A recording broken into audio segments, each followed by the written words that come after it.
From the people who make food commercials, to the sculptors building clay models for car companies,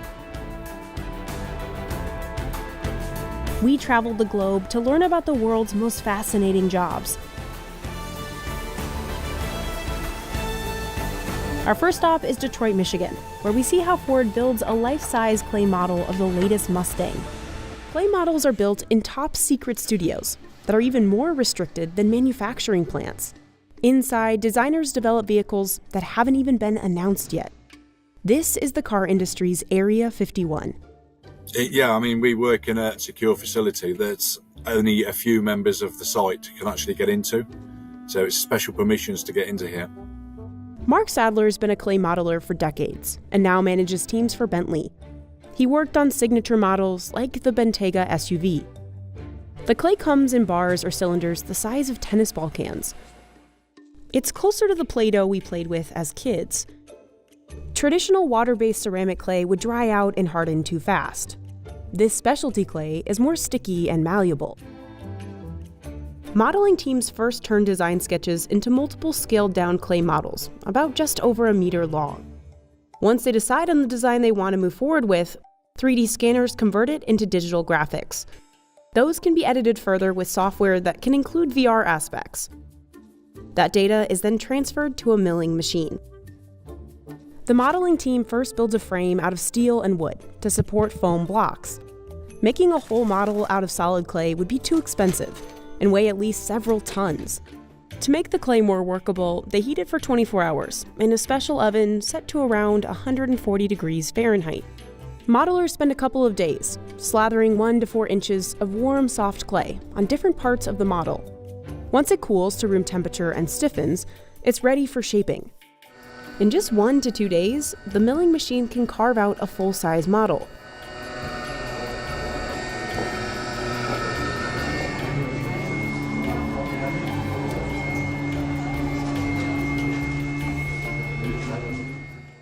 But it's not close to being finished yet. Modelers still have to smooth out surfaces, corners, and edges. This is where craftsmanship becomes critical.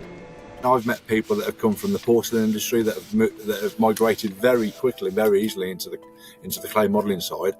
But I've also met people that, no matter how much training you give them, how much guidance, they just don't get it. They also carve out important details, like hoods, roof lines, and fenders, all by hand. You can have at least probably 60, 70 tools in your box that do similar things, but do it in a slightly different way. Their tools may look like medieval surgical instruments. Very, very, very simple things. This is quite a crude tool, but it's almost like a cheese grater. So you can actually scrape a lot of clay off, but keep the surface quite flat and level. But this strange collection of razor blades and wires has been responsible for some of history's most beautiful cars. Clay modeling dates back to the 1930s, but the technology has changed drastically. Now, computer-driven machines take hours to do what used to take days or even weeks of manual labor. Still, the tools used for actual sculpting are mostly the same. This is a very simple tool that we use, and it's you just scrape it like that. There's these what we call slicks. Now, what these are very thin steel, but what it allows you to do is to shape, and then you can use that shape to drag down the surface of the clay. The real advantage of clay is versatility. Modelers can experiment and make a change that may or may not work, but can be easily fixed.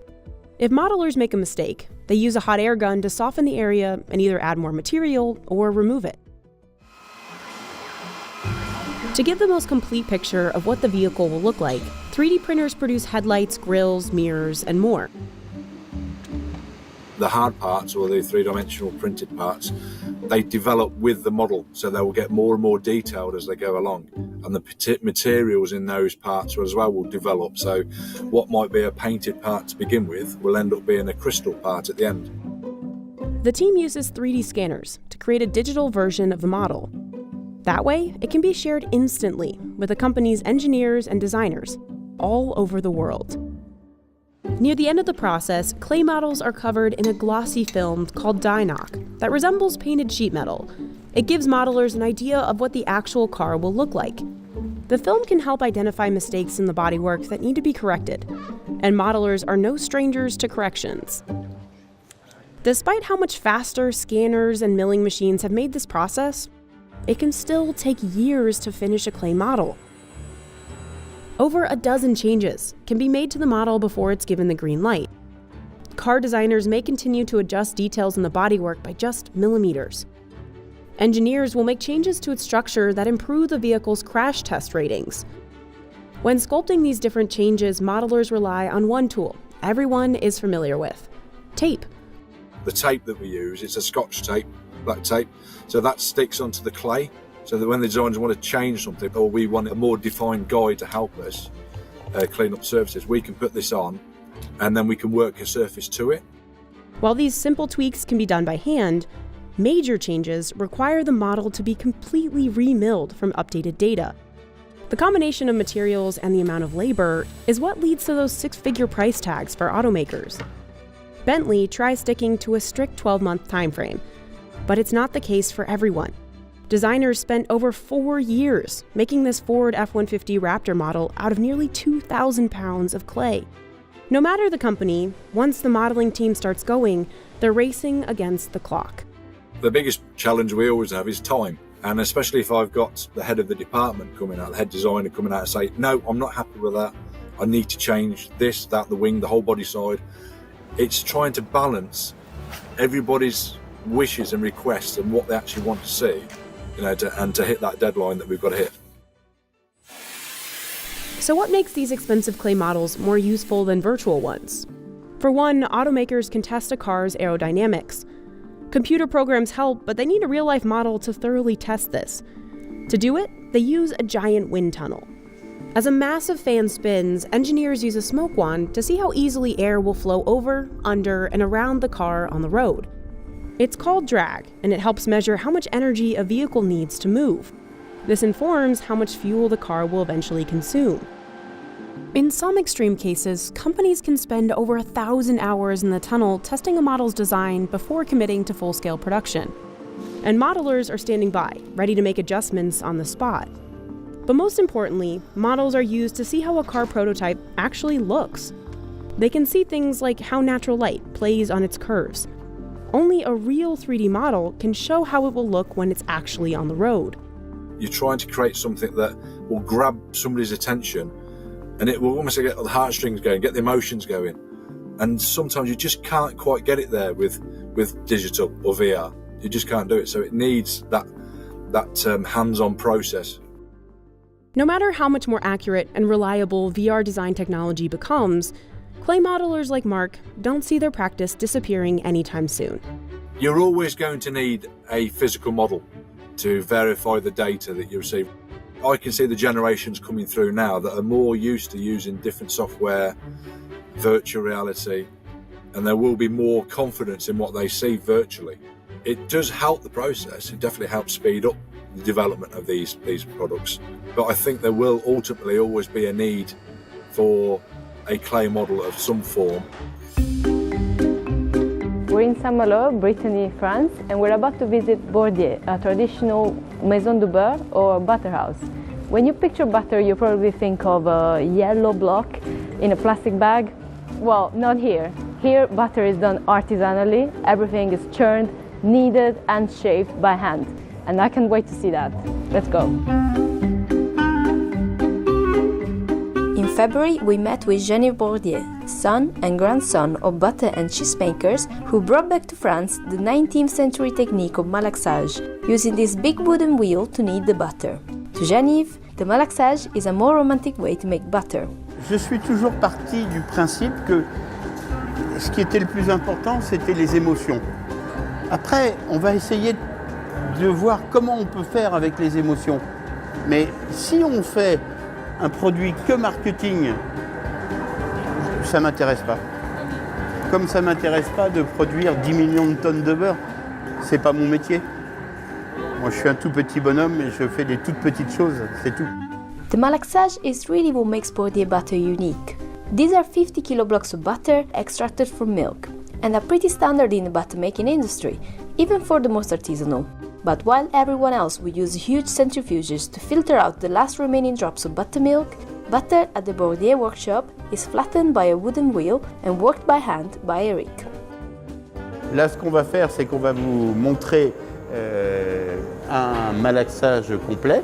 On va découper ces cubes de beurre et on va le transformer. Voilà. Let's do it. Little by little, the malaxage is going to give butter a new life. Dating back to the late 19th century, this tool was first used to rework different butters. At Bourdier, it also helps give butter the desired texture.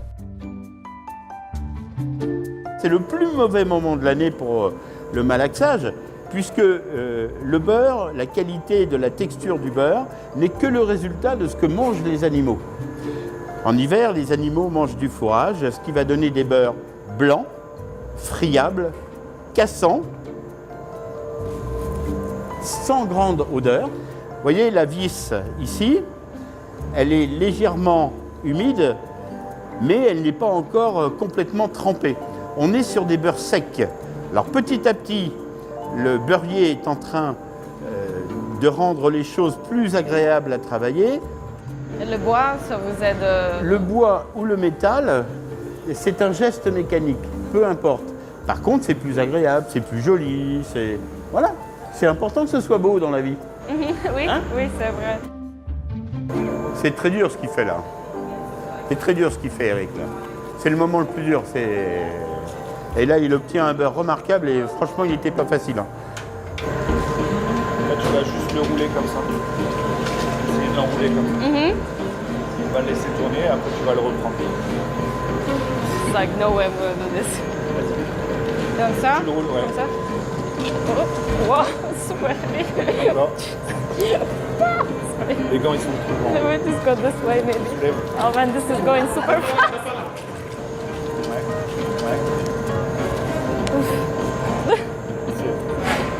Tu ramènes les roues. Sinon, tu la mets tout. Ok. Tu le Où? fais une fois et après, juste en haut.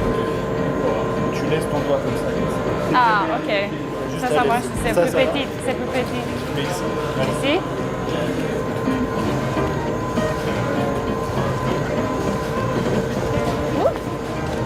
C'est bon. And when you see him doing that, it almost has like an harmony. It's not easy. Monsieur Bourdier said this is 50 kilos of butter. So try and lift a bit of it. It's going to be like what, 10 kilos just in one go? Il faut combien de temps pour apprendre à Alors, ramasser le pour beurre apprendre comme ça? ce métier, 3 ans. 3 ans. Oui. Vous savez pourquoi? Non, pourquoi? Parce que le soleil et la pluie ne tombent pas de la même manière tous les ans. Et c'est le soleil et la pluie qui vont donner à l'herbe et à la terre un goût particulier que les vaches doivent aimer et que les saisons vont mettre en musique. Le printemps, l'été, l'automne, l'hiver. Et que pour apprendre à découvrir le beurre, qui n'est que le résultat de la nourriture des animaux, il faut 3 ans. Eric then salts the butter using fine salt. This step is crucial to make sure the butter finally rejects all the leftover water it has in it. On est en train de voir, vous voyez, quelque chose. La vis est en train de se tremper, l'eau est en train de couler, le sel est en train d'attaquer la molécule de matière grasse, et la molécule de matière grasse prend le sel comme une agression et rejette l'eau qu'elle a en elle. Et l'eau s'en va. On va avoir perdu presque 1 litre d'eau. Ok. Mais, I et know, je yeah. finis, en perdant l'humidité, je concentre la matière sèche. Dans la matière sèche, il y a le gras, et dans le gras, il y a le goût. Oh wow. So actually I can see that it's getting wetter and wetter. It's picking up more water. Vous entendez le bruit? Quand mon beurre chante, c'est qu'il pleure. Quand mon beurre pleure, c'est qu'il chante. According to Geneviève, they work with old techniques, but they're not trying to recreate an old recipe. On travaille avec des méthodes d'hier, mais on utilise un lait vivant d'aujourd'hui. Donc le beurre que je fabrique, le but de mon beurre n'est pas d'aller retrouver le beurre de 1857. Ce que fait Eric, c'est véritablement quelque chose qui n'existe plus. Ce que vous voyez là, c'est des gestes du 19e avec un lait de 2020 et c'est comment restituer et perpétuer la qualité de nos anciens, mais en vivant dans le monde d'aujourd'hui. Donc, je vais prendre un tout petit morceau. Big one? Ah non. Non, non, non, like this, ok. Voilà, It's so, c'est passé le temps. It's very salt. It's softer than the butter I'm used to. 24 heures plus tard, le beurre d'hier.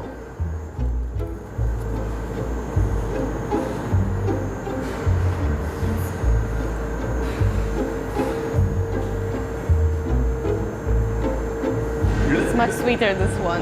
Le sel s'atténue, le sel ne disparaît pas, mais son intensité diminue. Et par contre, le goût de la crème est plus important. Un bon beurre ne doit jamais être mangé en sortie de baratte ou de malaxeur plateau. Il doit être mangé 3, 4, 5 jours après. Parce que les équilibres, l'harmonie des goûts se met en place. Les cannelures, les stries que l'on voit dans le beurre sont la preuve que ce beurre a bien été fabriqué chez nous. C'est la reproduction de la vis cannelée. Et ça, c'est la preuve irréfutable. Parce que vous êtes le seul Et voilà. à l'avoir. Bourdieu also makes flavored butters, including chili butter, buckwheat butter, vanilla butter, and more. Vous faites aussi du beurre avec des algues? Oui. Ça a été mon premier beurre composé en 1985. C'est un beurre un peu particulier qui est intéressant parce qu'il est à la fois très coloré et en même temps extrêmement parfumé. Et je vous laisse le goûter, vous fermez les yeux. Fermez les yeux, voilà. Fermez les yeux.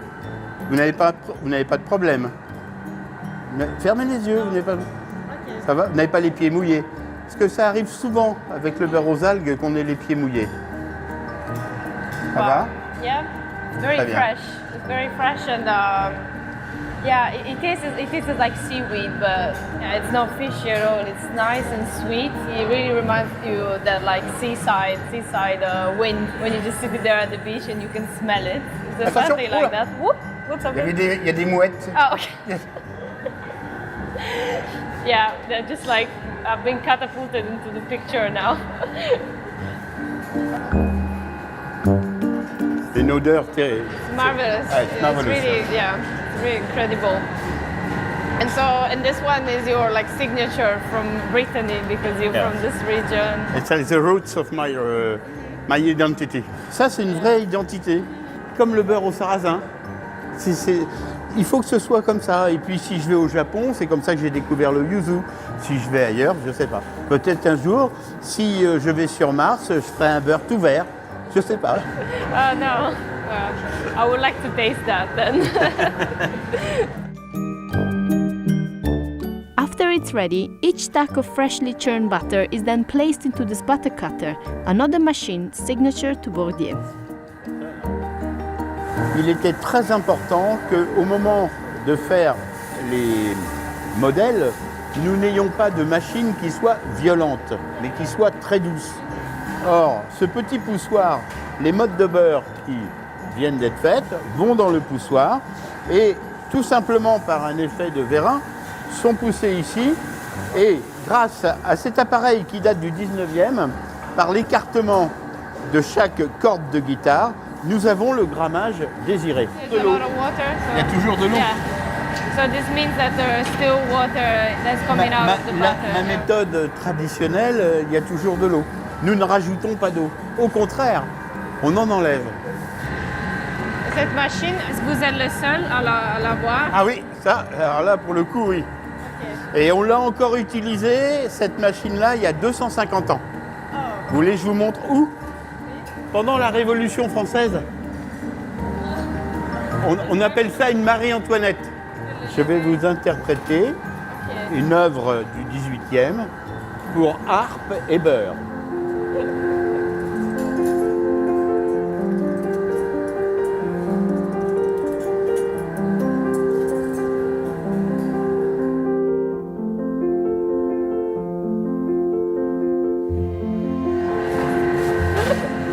non.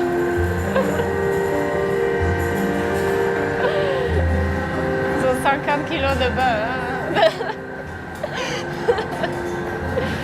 Regarde. Oh Il en non. reste.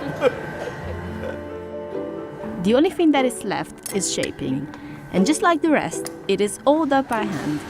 Each shape and size is custom. Some chefs may order these bite-sized shapes, others may just buy the whole stock and cut it themselves. C'est des modèles uniques. Il n'y a pas de machine ici. Nous sommes des êtres humains. Vous voyez, avec le petit pompon. Ah, ok. C'est extrêmement rare, il est tout seul à le faire. Et là, pareil, vous voyez, c'est des modèles rares. Il y a plusieurs tailles. Ça ressemble à une construction qu'on a en Italie, en fait, dans ma région. Ah, c'est vrai? Oui. Est-ce que vous connaissez Albero Bello? Oui. C'est ça. Est-ce qu'il y a une différence entre les objets qu'il utilise? Il peut y en avoir, oui. Je t'arrête. Déjà, il y a une partie striée, une partie lisse. Là, elle est petite, là, elle est grande. Et à chaque fois, la main de l'homme ou de la femme va travailler comme ça, comme ça, comme ça. Ça dépend. C'est un métier, hein. Merci. Est-ce qu'il y a une raison particulière pour laquelle vous avez cette forme très petite? De faire ça d'abord, parce qu'en fait, si on prenait un morceau, voilà, voilà, vas-y, fais-le. Alors en fait, il y a des craquelures partout, alors que là, il n'y en a plus. Voilà, c'est la qualité de la texture et le visuel, l'esthétique en fait. Hein. Mais nous avons fait énormément d'études. Hein. Nous sommes des scientifiques du tapé du beurre. Donc actuellement, le match est entre Lucienne l'embobineuse, Fred le mastiqueur.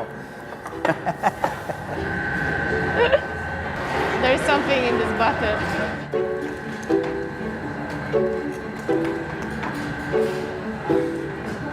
Mon grand-père avait fait le même métier bien avant. Et j'avais toujours entendu dire que ce métier était difficile, compliqué, voilà. Mais j'ai un défaut. Je fais toujours le contraire de ce qu'on me dit.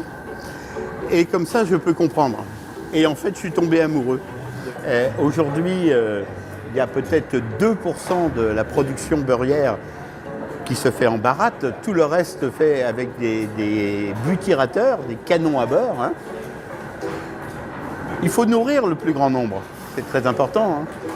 Mais je pense que, vous voyez, effectivement, si dans l'endroit où nous sommes, on remplaçait tous mes collaborateurs, tous mes compagnons par des machines, on irait beaucoup plus vite. On gagnerait certainement beaucoup plus d'argent. Mais il ne se passerait plus rien ici. Si j'ai fait ce métier, c'est aussi pour qu'il se passe quelque chose. S'il n'y a plus rien, ça ne m'intéresse pas. Amen. The Smithsonian Natural History Museum houses over 600,000 bird specimens from the last 200 years, and new specimens are added each month, thanks to the detailed work of specialists who preserve, skin, and maintain every bird in the collection. But most of these birds never see the museum floor. So why do they need to be perfectly preserved? The answer? Research. Whether it's identifying birds killed by airplanes or discovering evolutionary changes in duckbills. We're not just preparing this bird for use tomorrow. We're preparing this bird for use for hundreds of years now. We went to the Smithsonian to see how one specimen in the skins collection is added, prepared, and used for generations to come. It starts with acquisition. It says here on the label that this ostrich was sent by King Menelik as a present to President Roosevelt. Specimens are usually donated by people or organizations. This California condor was donated by the U.S. Fish and Wildlife Service. This bird came from President Theodore Roosevelt's personal collection, and this Cooper's hawk died while crashing into a building window. It was donated back in 2017 and is about to get its spotlight in an upcoming exhibit. But it was initially stored in this freezer. So it's on a left shelf. Ta-da! From there, our hawk is taken up to the prep lab into the skilled hands of museum specialists like Christina and her husband, Brian. Brian, did you do that? Yes, I did put the cotton in the mouth. Married couple spat. This specimen is 9,926, so I've prepared at least that many birds and mammals. When you're at about 10,000, it shows that you've been doing it for at least probably 20 years or so. And you can do it blindfolded. It was a fun exercise, and it actually worked. Blindfolded or not, the specialists first thaw, weigh, and measure the hawk. And then they pick up a scalpel to start separating the skin from the muscles and fat. Since these are going to be stored as dried specimens, we want to remove as much of the muscle from the specimen that we can. Brian removes the skin from the body of the bird, discarding the soft tissues and oil glands, which would cause the specimen to rot. And it's crucial to get every piece of fat out without damaging the skin, since these specimens are meant to last for years to come. That's where gentler tools, like his hands, become useful. You have to go very slow, methodical to get the skin off without ripping it. I'm pushing the skin rather than pulling it, so I'm not stretching it. Brian also uses corncob dust throughout the process to absorb any body fluids so the specimen is kept clean. New people use a lot less dust, and more experienced people just cover it with dust. When removing the smaller parts of the bird, like the head or the eyes, The angle of the scalpel also makes a big difference. If you notice, I'm cutting away from the skin. There's been times where when you grab the eye, it squirts at you. sometimes birds that have more fat on their skin need to go through additional cleaning. All this white goopy stuff, this is all fat. That needs to come off, otherwise it will get rancid, and then it will acidify, and then it will literally just ooze out of the skin. They use this fat wheel machine to remove all the fat until you can see the feather tracks. This is takes a little bit of practice, because if you press too hard, you will rip the skin. Once the fat is cleared, more corncob dust is used to absorb the moisture, and then the specimen is washed and dried. Do you want to see me blow the sawdust off? Okay. All right. So with this, we do it in the fume hood, because as you'd imagine, I'm going to blow a lot of dust everywhere. Christina uses a forced air dryer to blow off the sawdust and a hair dryer to fluff up the feathers, adding a nice sheen to them. To get the bird presentation ready, Brian will first tie the wings together to create a limited range of motion. He approximates how far a Cooper's hawk would have naturally spread their wings. So in the future, if somebody grabs the bird and opens up the wing to see the underside of the wing, by tying it, it'll make the specimen stronger.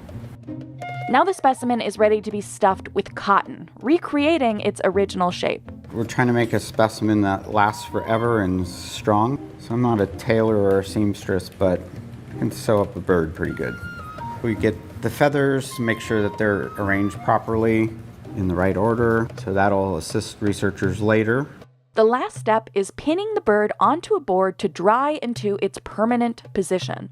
However I end up pinning it, that's the way it's going to look the rest of its career at the Smithsonian. It takes probably close to 100 birds before somebody can go at it alone. Once they reach 1,000 birds, then we say that that person is generally an experienced preparator, and they can teach other people very well. After 10 or so days, this Cooper's hawk will be completely dried and ready to debut on the exhibit floor. The hawk will be just one of 20 specimens on display for the Lights Out exhibit, all birds who have died from flying into skyscraper windows. And they'll eventually join the larger Skins collection with over 470,000 specimens, helping researchers from all around the world. Like Lauren and Joshua, researching how mating between domestic and wild ducks has changed the size and structure of their bills. Or Jim, with the Feather Identification Lab team. He works with government agencies to identify birds killed during airstrikes. We get about 10,000 strikes a year. The busiest times are in the fall and the spring, and this place, the Division of Birds, is the perfect place for us to be because we have 80% of the world's bird species represented in this collection.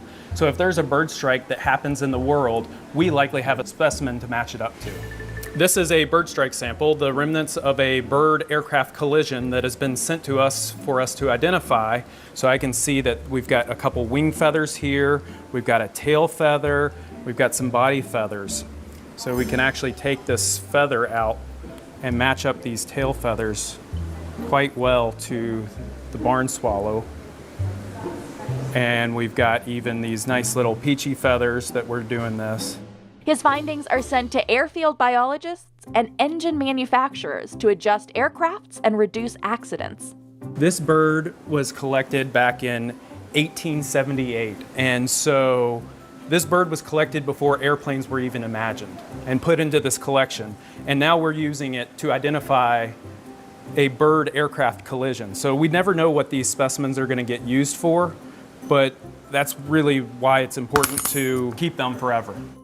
A separate wings collection also helps for deeper analysis of feathers. Back in the old days, they didn't make too many spread wings or flat skins, and us in the Feather Lab really like that because it allows us access to feathers that occur under the wing and access in different areas of the bird where we might get a feather to, but it's very difficult to get into a traditional museum skin.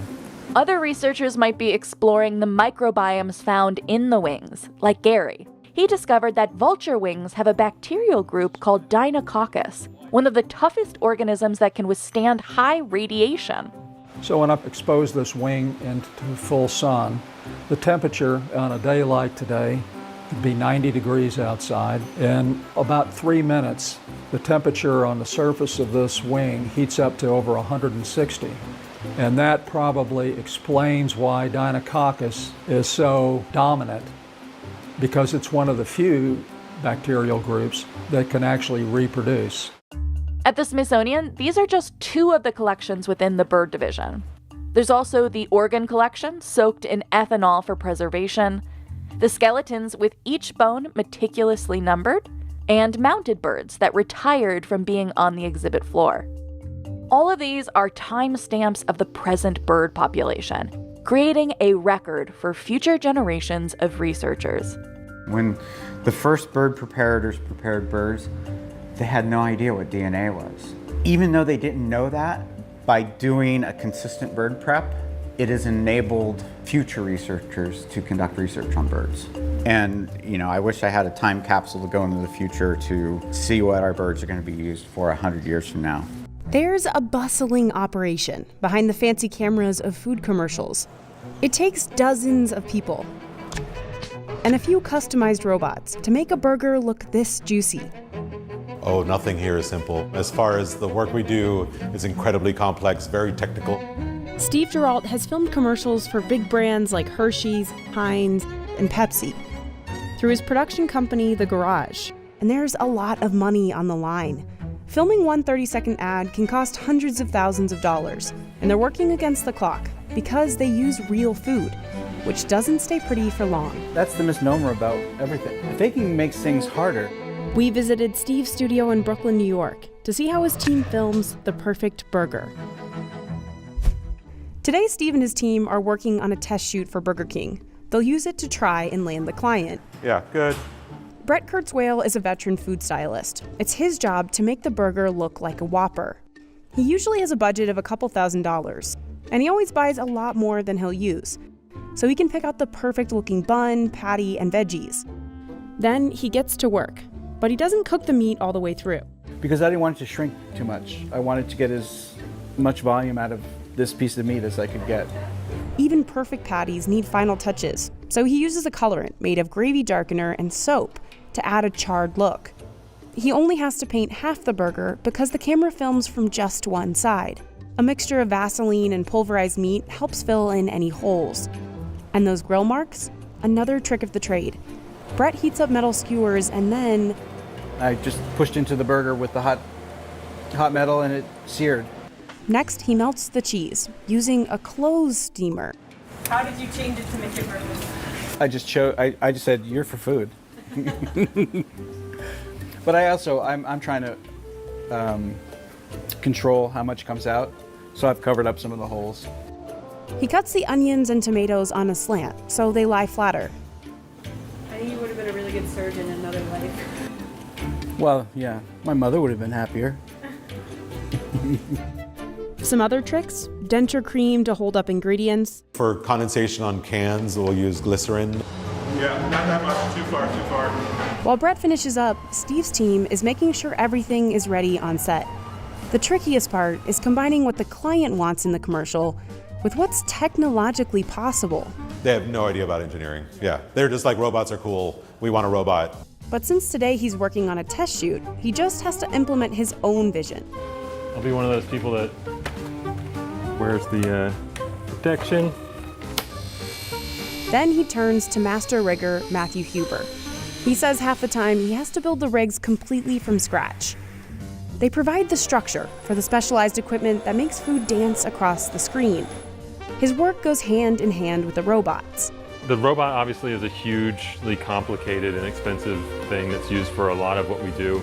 But if you only just need a straight line movement pulling back, it's easier to set up a simple machine that just does a single type of movement. Like these air pistons he uses to launch food. Or these catapults. To save on buying new parts, he uses a lot of the same base pieces. It's like Legos, you just put stuff together, take it apart, do something different with it the next time. So we've used a lot of these pieces probably hundreds of times. Meanwhile, Paula Andreas Ramirez is finalizing the set, from the tables to the ketchup bottles off to the side. I want it to feel real. So if it's blank, it won't feel like it's a real commercial kitchen. Every inch visible to the camera matters. So Paula's team built this tile wall just for this shoot. But they said it still felt empty. So we just added these 2 floating shelves up there. We planned for something, and then we just have to be ready for the unexpected. Her typical props budget is $40,000 a shoot, but she can pull a lot from her personal collection. This has been 20 years of collecting. And this is like Salvation Army, garage sales, years and years of hoarding. I always like to have extra. So if you're shooting, an example, a glass of soda, I need to have at least 6 of the same glasses for quick changes, if they're scratched, because it's video. So it's a little bit, one breaks, exactly. So when that burger arrives, it's game time. I gotta go on set. Yay, burger! Now it's a race against the clock. We have the tomatoes too, Brett. The angle feels right. Can we melt the cheese a little more? So you want to get a little heat in there? Go ahead and roll camera. And push in a little bit closer. All right, good. Today they have custom-built water-cooled lights that don't torch the food.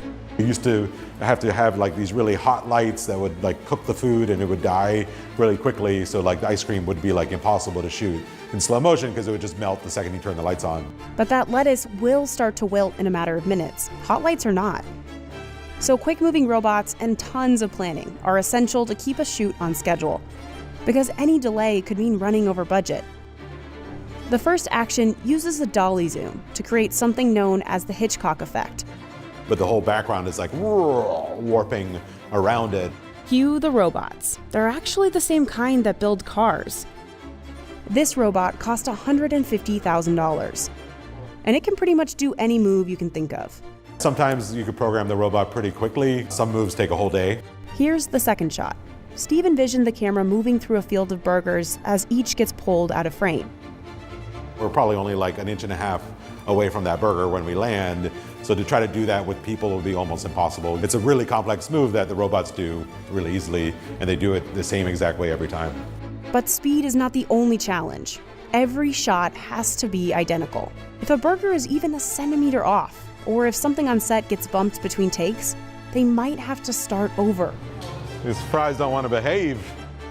This laser helps them keep track of the burger's position. Or sometimes you might do a job where there's 100 takes of the same move, and that would be a nightmare. They also have to be really flexible on set.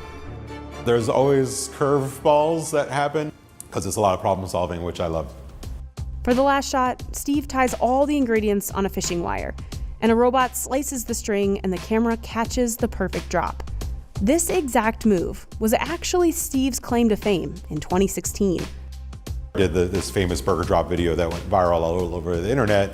He slowly raked in millions of views across platforms, and global publications started covering his work. All that social media buzz earned him a lot of viewers and new clients. And he was able to launch The Garage in 2019. The burger drop was kind of like the spark that started the path towards where we are today. And now TikTok is like crazier than Instagram ever was for me.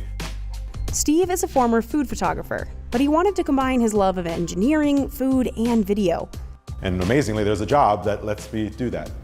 There's a lot of different jobs that my guidance counselor did not tell me about, including my own. Today, his team films 40 advertisements a year, billing over $5 million annually.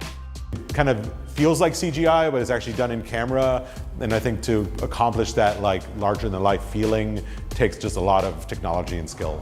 Steve says they know they've done a good job when viewers can't tell a whole production is hidden behind a shot. They have no idea what we do at the end of the day. It is fun for me for people to understand how complex this stuff is. But all that complexity is worth it, because there's a lot of money on the line. Fast food companies poured $5 billion into advertising in 2019, and for good reason.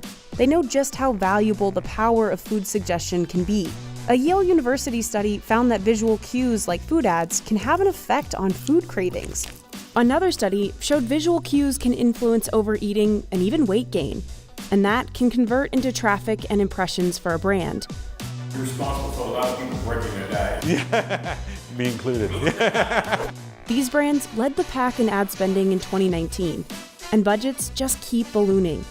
In September, Burger King announced it'll invest $400 million in restaurant renovations and advertising, a 30% increase from 2021. Which is why Steve and his team filmed this Whopper pitch, hoping to hook a new client with their dancing robots and juicy burgers.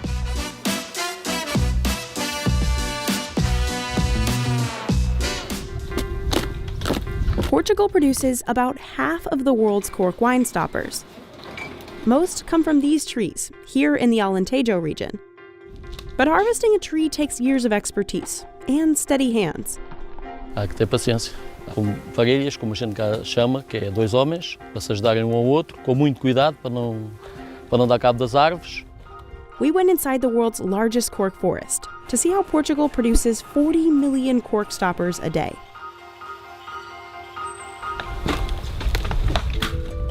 These are cork oak trees. They're so special. They've been protected under Portuguese law since 1209, so harvesters have strict rules to follow. The trees can't be touched for the first 15 years of their lives, and they can only be harvested every 9 years, so the bark has time to grow back in between. Since the first two harvests of a new tree don't produce the best cork, harvesters have to wait 33 years to get the good stuff. Every summer, harvesters peel off the bark using century-old techniques. Sim, isto é machadas próprias para tirar a cortiça. Já se experimentou com máquinas, as máquinas não dão, porque depois o homem tem que ir lá na mesma tirar a cortiça. Only the outer layer can be harvested. Normalmente, quando se aprende a tirar a cortiça, aprende-se que a primeira machadada que se dá no sobreiro tem que ser devagar, para ver a grossura da cortiça. É muito difícil, tem muita ciência para se tirar, para no fim as árvores não saírem feridas. E as árvores são feridas, normalmente começa a entrar umidade, começa a entrar bicho e com o passar dos anos elas vão acabar ou por cair ou por morrer. To prevent that, workers leave the inner layer untouched. We can harvest the bark of the tree without damaging the bark, so these cells can grow again without any impact in the life of the tree. Because the trees regenerate, they'll never run out of cork. The oldest tree on record is an estimated 200 years old and has been harvested 20 times in its lifetime. After the cork planks are stripped from the trees, they're pressed between concrete slabs for 6 months. Then they're sent to a processing facility to be boiled for at least an hour. That's to sterilize the planks and make them softer. This machine punches out the stoppers we see in our wine bottles. Those corks are shipped out to 100 different countries. But the rest of the cork left behind in this process isn't wasted. We don't waste anything, even the small residues. All that byproduct can be made into things like flooring or granulated stoppers, used to cork less expensive wines. Cork harvesting goes back millennia. Egyptians used stoppers in tombs, and the Romans used cork in shoes. Today, Portugal harvests 100,000 tons of cork every year. and owns a third of the cork oak forests in the world. That is a real retainer of CO2, protected for biodiversity. This tree that separates the south of Europe and North Africa from the Sahara Desert, so it's a barrier to desertification. Cork sustainability was part of what saved the Portuguese wine stopper. In the early 2000s, winemakers began turning to synthetic closures and screw tops for bottles, and the value of cork plummeted. But as consumers became more environmentally conscious in the 2010s, The movement against single-use plastics that is happening all over the world, it's a real opportunity for cork. cork exports grew 52.3% in nearly a decade. In 2018, Portugal passed a record $1 billion worth of cork exports. Exports, we kept that number and very close to 1.1 billion in 2019, and now we are waiting for the final numbers of 2020.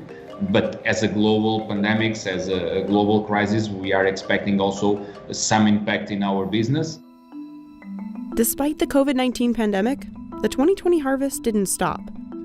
The cork harvest this year happened very smooth. We are talking about an activity that it's done at open air, it's out. The industry's success in the last decade has allowed Portugal to take its cork products into other industries. From construction to automotive industry, to aerospatial, to sports, fashion, clothes. But even as cork demand continues to grow, harvesters plan to keep doing things the same way they always have, with a good axe. Royal Caribbean's Symphony of the Seas is like a giant floating city, and its residents, over 6,000 passengers a week. It can cost over $1 million a day to keep it all running, even though each cruiser pays as little as $100 daily. So to make a profit, the cruise line and all its crew have to be really efficient. It takes a staff of 2,400 people hustling to keep it all operating smoothly. So we cover day and night productions. The team moves supplies along secret crew member-only areas of the ship. From cramped ship kitchens, chefs pump out 30,000 meals every single day. Very, very good. So this is what. A bustling trash room handles all the waste, and the captain's bridge keeps the ship moving safely. Like, wow, it's really crazy. The productions are super massive. We go behind the scenes to see what it takes to sail one of the world's largest cruise ships. Symphony of the Seas was the globe's biggest ship for 4 years running. In 2022, the Wonder of the Seas took the title, beating out its older sister because it's slightly heavier. Back in late 2019, we boarded Symphony for a week to film all the happenings inside. The voyage started on a Saturday. This is turnaround day. Passengers disembark so new ones can board. We don't get people in and out gradually, we just do everything at once. And every room is turned over. As you may imagine, it's a big job to clean 2,759 rooms. On turnaround day, trucks carrying 500 pallets of new inventory arrive at the Port of Miami, the busiest cruising port in the world. Among these provisions, over 600,000 pounds of food and beverages that get loaded onto Deck 2. This is basically a place that you would not like to be on turnaround day when we are loading. It's busy, super busy.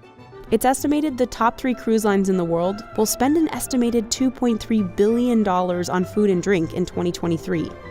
Supplies have to be perfectly planned for this 7-day cruise.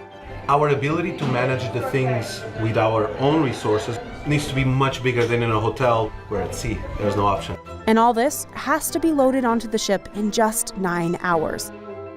Any delay in our operation can hamper the sail away of the ship, which is again a big logistic requirement. By 4:30, the ship is ready to set sail. Moving the ship is a combined effort between the bridge and the engine control room. The bridge handles steering and navigating. Maybe only 10% of my job is being on the bridge, having control of the ship. The rest of it, I'm managing a huge operation.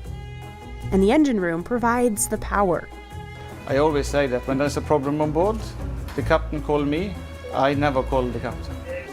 4 bow thrusters move the front of the ship side to side, and 3 electric Azipod propellers turn 360 degrees to pull the ship instead of push it. 6 giant engines power it all. We have everybody on board. Then he will request to have propulsion and start the thrusters and get ready for departure. So the engines are almost ready. So we have 1 and 6 online. Now, Captain Sullivan can maneuver out of the port. Here we are on the bridge in the cockpit. This is where we do the navigation at sea. We got multiple displays giving us information about the ship, what the course, the speed, the heading is. We have an electronic chart display with our routes already planned, and we can see exactly where we are at any time. Symphony of the Seas is registered and sails under the flag of the Bahamas. Because of the Passenger Services Act of 1886, no foreign flag ships can move passengers between 2 U.S. ports. To avoid the $200 per passenger fine, any Royal Caribbean ship leaving the U.S. has to stop at another country. Since this cruise is headed to Puerto Rico from Miami, they had to slip St. Martin and the Bahamas into the itinerary. On the other side of the ship, passengers are getting settled into their rooms. Ocean View cabins started $1,000 per person for the week, going up to $85,000 for the tricked-out Ultimate Family Suite. We have a room for every wallet on this ship. Everything good? Amazing, huh? Meaning hotel manager Fernando Jorge has to cater to all kinds of tastes. If you put this jacket on with 4 stripes, you'll be a celebrity too. Cruise lines bank on the fact that they have a captive audience for a week. They make their profit from keeping passengers moving through the ship, dropping cash on onboard purchases, like alcohol, casino games, and specialty restaurants. Fernando says the ship's design helps. On conventional cruise ships, there's only one block with a big pool in the middle. This ship has 7 distinct neighborhoods with their own themes and activities. A big central park sits in the middle, and 17 public and private pools and hot tubs dot the rest of the ship. The average cost to build a new ship is $650 million. Royal Caribbean spent more than double that on the Symphony of the Seas. Fernando's goal is to control how passengers move through the ship, from their rooms to shows to dining halls, so no one part is too overcrowded. They move around freely to their own will and doing what they want, but we, up to a certain extent, the flow is designed that at any given point you do not feel that you are with another 6,500 people on board. The ship's design also helps in isolating zones in case of an emergency and controlling COVID-19. Passengers that test positive for COVID can be quarantined down on Deck 3. So this is a COVID quarantine. You guys on Deck 3. Thing is, they leave these disinfectant bottles. All our trash in these biohazard bags. Our meals, our room service, anything like that, we put it in those bags. Hand sanitizer, masks. When you have COVID, they send you to the cabin. Room service is pretty much complimentary, so they are not directly handing you the food. They're putting it down and then you pick it up and stuff like that. In December 2021, 50 people on board tested positive for COVID. They were able to isolate in their cabins. Every crew member is trained on COVID procedures and sailing safety. Royal Caribbean is incorporated in Liberia. Labor laws there are a lot looser than in mainland United States or Europe. It allows Royal Caribbean to hire crew from all over the world and keep them working long hours for 3 to 12-month contracts. Half of the staff is part of Fernando's culinary team. Their job? Feeding all those passengers their 3, 4, 8 meals a day. You have to calculate that it's breakfast, lunch, and dinner, plus snacks, plus at night, plus all 24 hours food all around, and that never stops. Ship kitchens run 24/7, manned by a culinary team of more than 1,000 people. They dish out over 30,000 meals every single day, and they do it all from compact kitchens on a rocking ship. So how does all this food make it to the plate? Jared's in charge of ordering all the food for the ship's 23 different restaurants. Every week, Jared's got a $1 million shopping budget. All of that is just for 7 days of food. Sometimes Jared will tweak his orders based on who's coming aboard. More kids means more chicken fingers. That's how the operation runs. So we monitor it on a daily basis, what has been used, what has not been used, and then we adjust our orders accordingly. But by and large, being in Miami, having the same number of people, it's almost the same every cruise. Once on board, everything is moved along the ship's secret highway. This is I-95, and it runs the entire length of the ship, on Deck 2. We separate all the stores to the different locations that they are supposed to go. We have about 20 different storerooms divided into freezers, fridges, walk-in fridges, and rice stores. Seafood, meat, vegetables, and fruit are all divided and stored in separate fridges. If you come towards the end of the cruise, this box will be almost empty with a few fruits that are needed for 2 more days, which we keep as backup stock. There are also 6 freezers. That's where the 700 pounds of ice cream that'll be eaten each week are stored. Dry goods are stored down on deck 1. Full of spices, full of chocolate in this storeroom, coffee. It's nice to be in this storeroom. An elevator gets the food downstairs. Jared's team checks all of the food for quality control every day. If produce is ripening faster than expected, they try to work it into another meal. For example, overripe broccoli could go into broccoli cheddar soup instead of being tossed. Once inventory is stored, restaurants on upper decks put in food orders with Jared. Chefs will come downstairs, pick up their order, and cart it away to be cooked. That's where this guy comes in. Any food on board this beautiful ship, anything you eat it, is my responsibility. Wherever you have beautiful potato fry, it's mine. Rice is mine. Pate is mine. Pastry is mine. Salad, shrimp, wherever you eat it, it's my responsibility. Riho's team of 280 chefs run the kitchens 24/7. Each chef works 10 to 12-hour days. Contracts typically last 4 months without a single day off. Some of the people start to working for 8 o'clock in the morning, all the way to 2 o'clock, take a break, come back again 5 o'clock, finish by 9:30. The other group start to working 10 o'clock in the night, all the way to 10 o'clock in the morning. So we cover day and night productions. Chefs on board cook up nearly 100 different menus every week.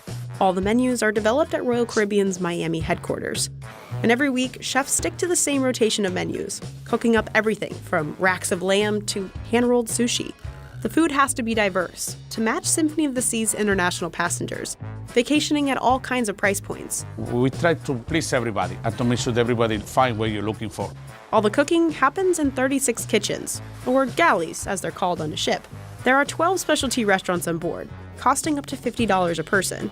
And each of those restaurants has its own small galley. In those tight quarters, chefs crank out the same menu every day. At Jamie's Italian, it's fresh pasta. At Hooked, it's over 2,000 oysters, shucked per cruise. But the largest amount of food is reserved for the main dining room, which spans 3 decks and serves up to 6,000 people a night. Eating here is included in your ticket. Before food heads up to the main galleys, it starts in one of the prep kitchens, off I-95. There's a butcher shop. Butcher, good morning. Yes, sir. These are the gentlemen looking after all the meat cuts. The butcher goes through about 15,000 pounds of beef and 9,700 pounds of chicken each week. There's also a veggie cutting room and a fish thawing box. Lobster is the most popular dish in main dining. The ship goes through about 2,100 pounds of lobster tails every week. Finally, the food heads upstairs to the main galley. The ship's biggest kitchen is broken down by categories: desserts, bread, cold food, and hot food. In dessert, chefs whip up cakes, chocolates, and 100 different types of pastries. Over in the bread bakery, they make 40 different kinds of bread from all over the world, all from scratch. But the real hustle comes just before the dinner rush. 6,000 hungry passengers in the main dining room. Remember Riho? Before dinner prep starts, he has to approve all the dishes. Good afternoon. How are you, chef? Good. Riho tries each dish and gives his critiques. We're gonna put a little bit more ferno, a little bit more gale, a little bit more herbs. Very, very good. So this is what we're looking for. Aioli. Aioli, we need to put a little bit more for today. Huh? You can see, chef, how we look. Huh? Take a note, don't forget. Huh? That's what we're talking about, right?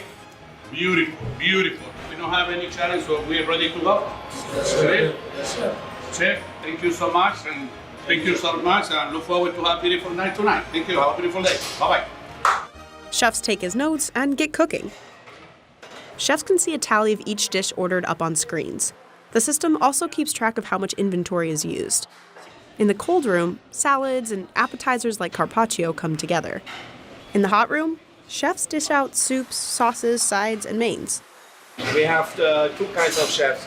Chefs working here on the line, which is close to me, plating up, and chefs on the stove cooking.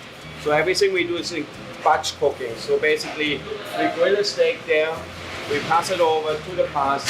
The person on the pass is plating it up to the requested temperature. That means always that the guests are getting fresh food, and from an operational point, we don't have any overproduction. Finally, waiters deliver those dishes to hungry passengers out in main dining. Between the chefs, inventory crew, waiters, and dishwashers, it takes a team of 1,085 people to keep this massive operation going. Together, they cook nearly 11 million meals each year, and they're doing it all on a moving ship. The ship is rocking, then all the equipment is built to the ship rocket. Then in whatever moment, maybe the ship move, somebody don't put one brake in one trolley, and you see the trolley flying away. And happen. That's why all the cooks always be the attention with that. But if crew members are doing their job right, passengers won't even know any of it's happening. They'll just get back to eating their 8th meal of the day. A harness and a rope are the only tools keeping wind turbine technicians safe. Mais bocadinho, deixa mais bocadinho depois de encostar. Neste tipo de profissão só podes errar uma vez. Podes pôr os pés na pá. These turbines are about the size of a 35-floor skyscraper. Deixa descer mais bocado. Just a few years ago, they weren't even possible to build. É uma altura muito respeitável. O mundo fica bem pequenino lá em baixo. Olá, meu nome é João Sardo, tenho 42 anos e sou especialista em turbinas eólicas da Generg e da Total Eren. João Sardo and his partner are the only specialists who do these climbs for Generg, a renewable energy company in Portugal. And their job is in high demand as more European countries adopt wind energy.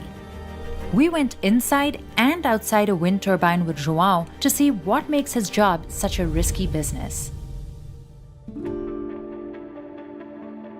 Wind turbines rarely break, but when they do, they're hard and expensive to fix. Estão expostas a temperaturas negativas no inverno, estão sol a pique no verão, geada, granizo, chuva, e tudo isso vai desgastando as pás. Nós temos para-raios nas pás, mas por vezes a natureza é a natureza. Posso dizer que os danos mais difíceis de reparar são nas pás, porque por causa do tipo de acesso que temos que fazer. That's why he always inspects everything from the ground first.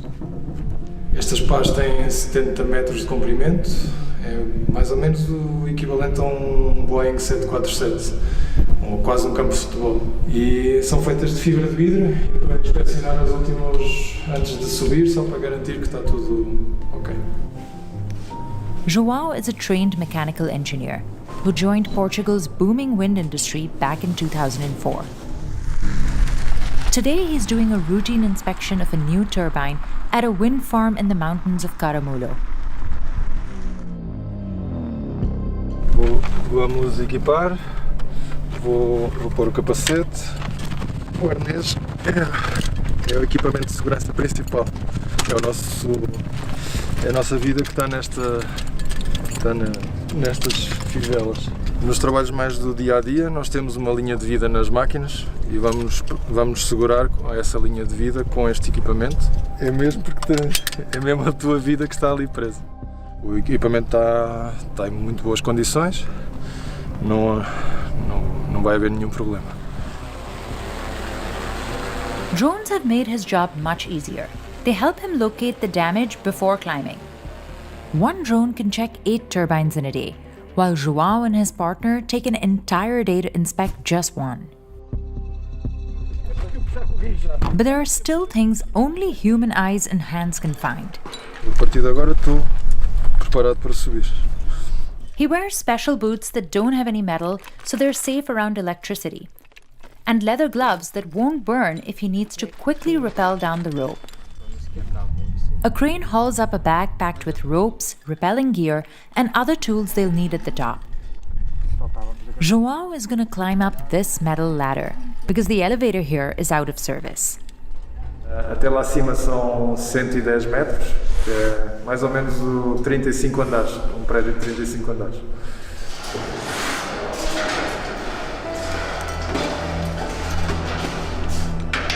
This rail lifeline makes sure they don't get hurt if they miss a step. As an extra safety measure, the turbine is turned off before each climb, but the transformer is live to keep the lights on. It's about 300 steps to the top. João usually stops once or twice to catch his breath when he feels his hands losing their grip.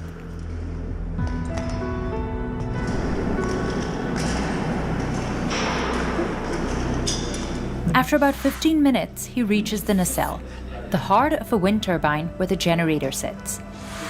Sometimes he has to deal with issues here, but today he's checking the blades, so he steps outside.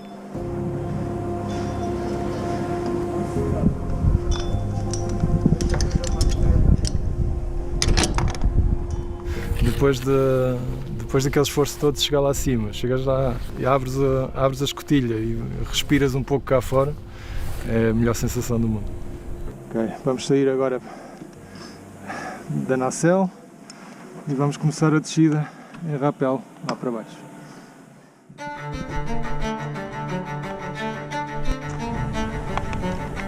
João and his partner will inspect the blades from up close to make sure there's been no damage since it's been installed.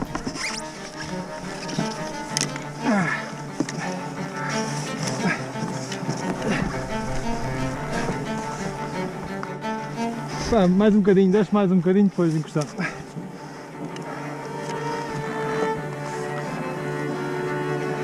Já estamos suspensos, estamos por baixo da nacelle já. Quando estamos lá em cima, sentimos medo. E ainda bem que sentimos medo.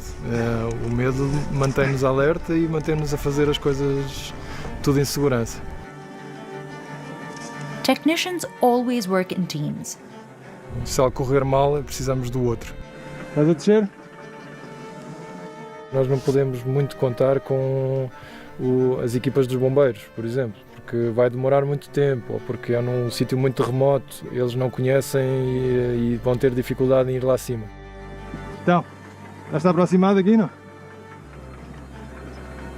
Podes pôr os pés na pá. São as nossas próprias equipas que põem essa responsabilidade nos ombros e se acontecer um acidente somos nós que vamos nos resgatar a nós próprios. Consegues virar para cá? Tens de descer mais um bocado.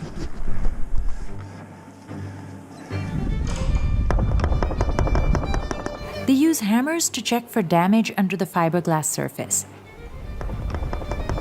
The sound tells them whether the materials are fracturing underneath. João travels across Europe to train other professionals. A turbine technician normally makes about $36,000 a year, nearly double the average salary in Portugal. And João earns much more than that.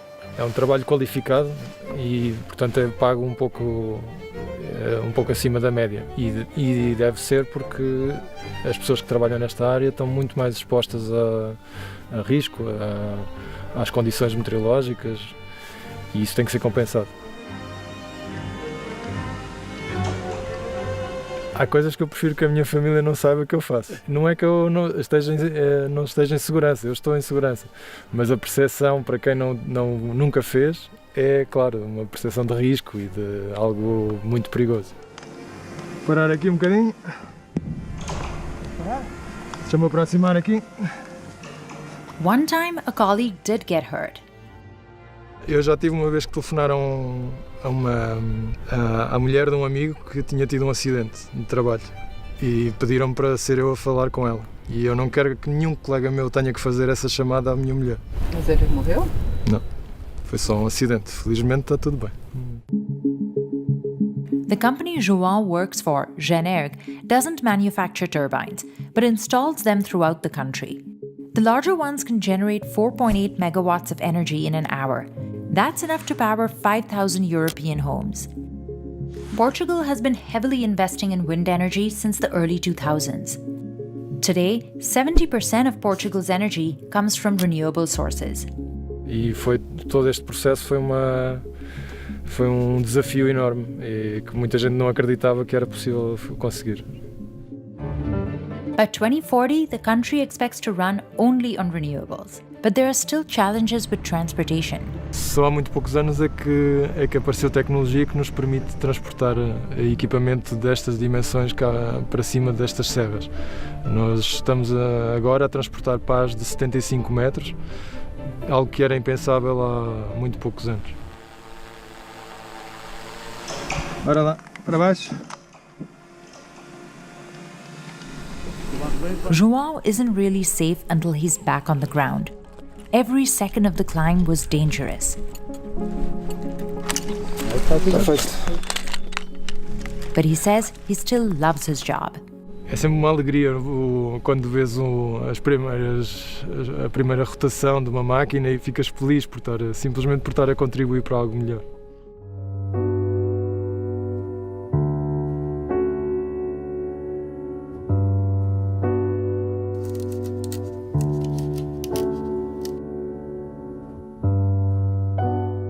My name is Sarah Drew, and I work as an art conservator at Center Art Studio in New York City. This is a portrait of Madame Vestries.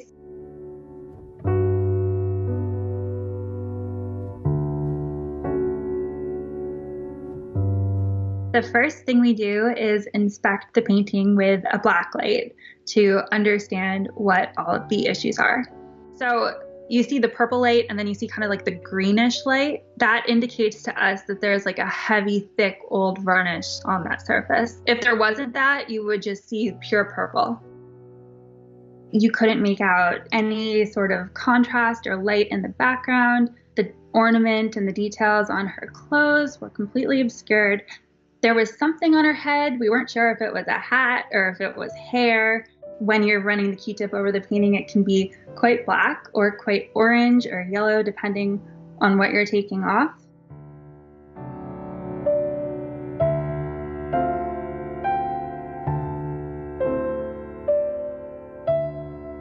Her skin was beautiful. It was bright. It had brush strokes, color contrast, light.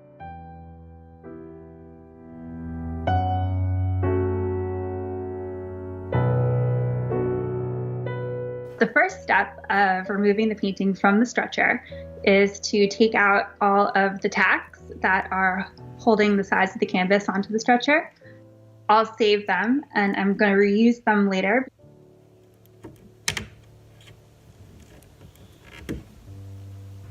You can see me using a knife to separate the lining canvas fully from the stretcher.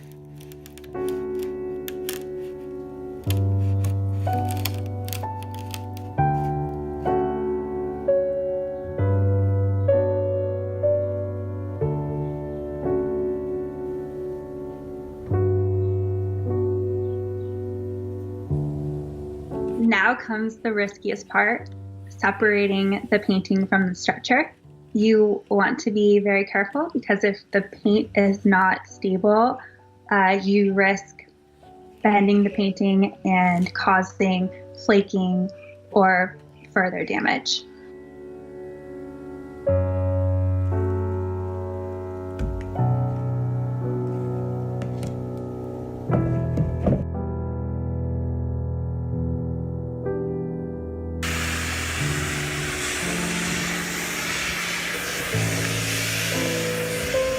I need to cut strips of linen and attach them to the canvas so that I can then put the whole piece back together again. I cut strips of Eva, which is a conservator's adhesive.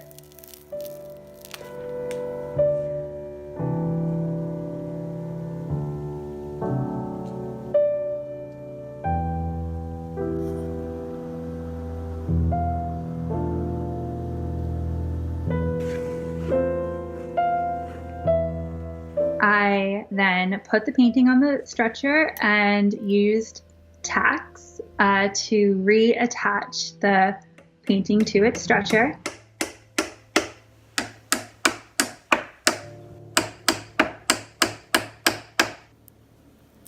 Then I filled with a water-based putty areas of damage.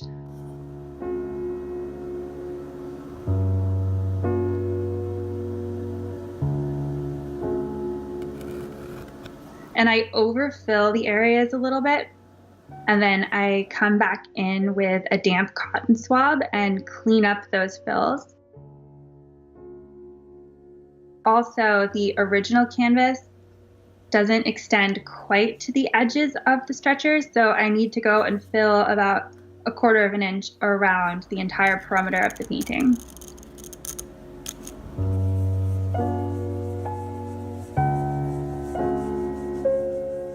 Once the painting is filled, I will begin the retouching process.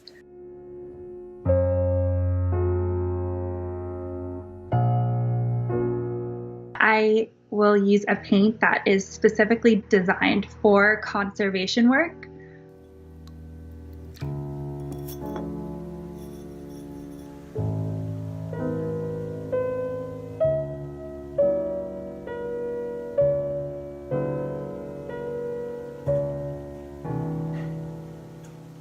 You're just trying to match the color to the color that the artist put there and making sure that you're not painting over any of that original paint. There's two types of in-painting that I will do here. The first is in-painting over the fills that I just made. The second is in-painting the background. And this is the area that was previously overcleaned by the other restorer. It's really important to use a conservation paint that dissolves in a solvent that is different than the original paint. And this allows our paint to be completely reversible. We could easily use that solvent to take off our paint, and then the original paint would be unaffected. Then I will be ready for varnish.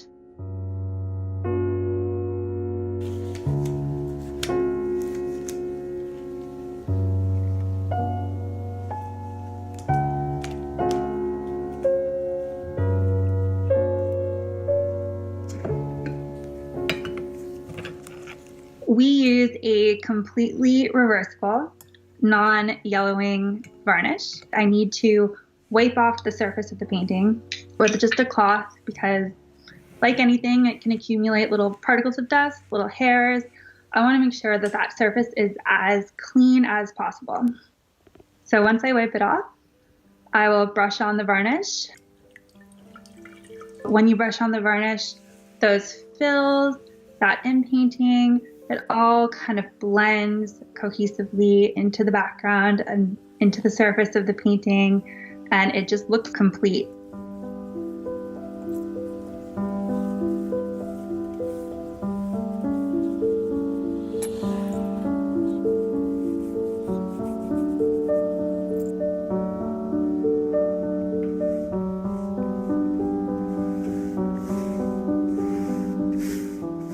And the restoration is complete.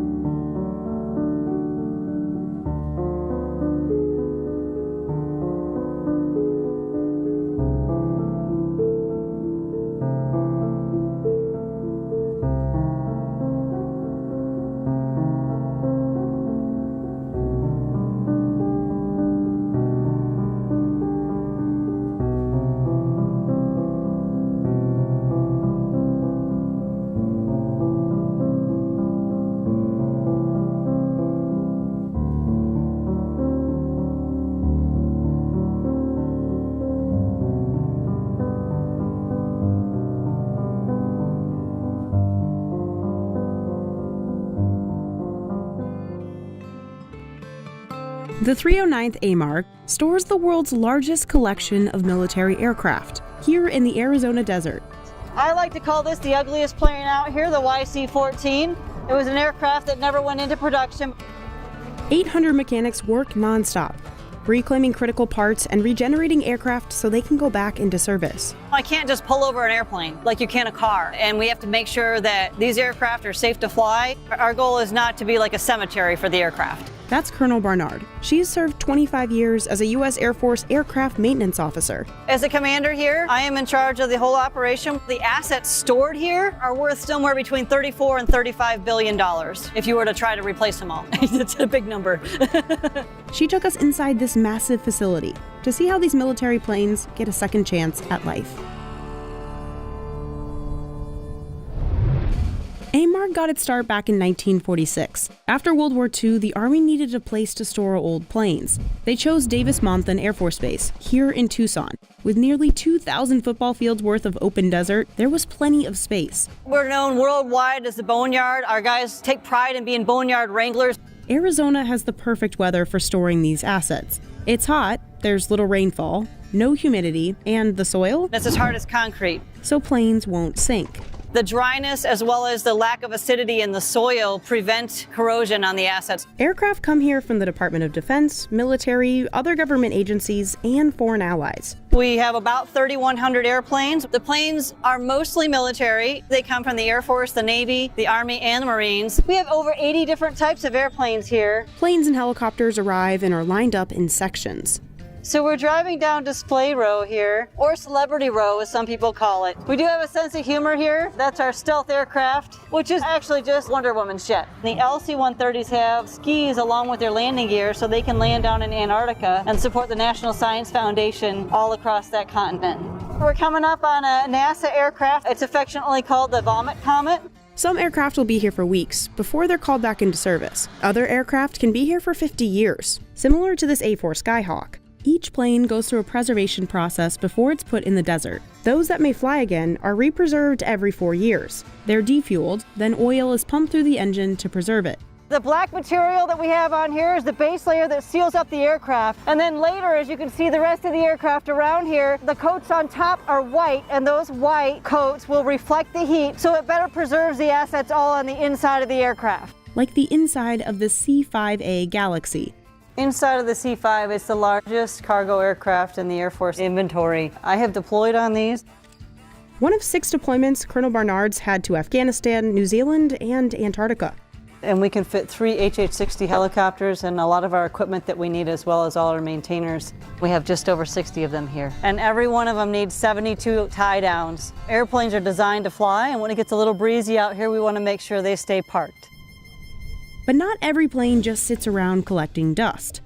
U.S. military units around the world can request specific parts off these planes. An aircraft has so many thousands of parts. Just like a reservoir keeps things in case you need them, and then we release what's out of the reservoir as needed. And some of the parts the military can only find here at AMARG. We are that assurance that there's a part available when the supply system main sources don't get it. We send anywhere from 4,000 to 7,000 parts out every year, to the tune of a few $1 million each week worth of supply parts. Scott and James here are removing the engines from the back of this T-38 as a reclamation effort because these have been requested to go back into service.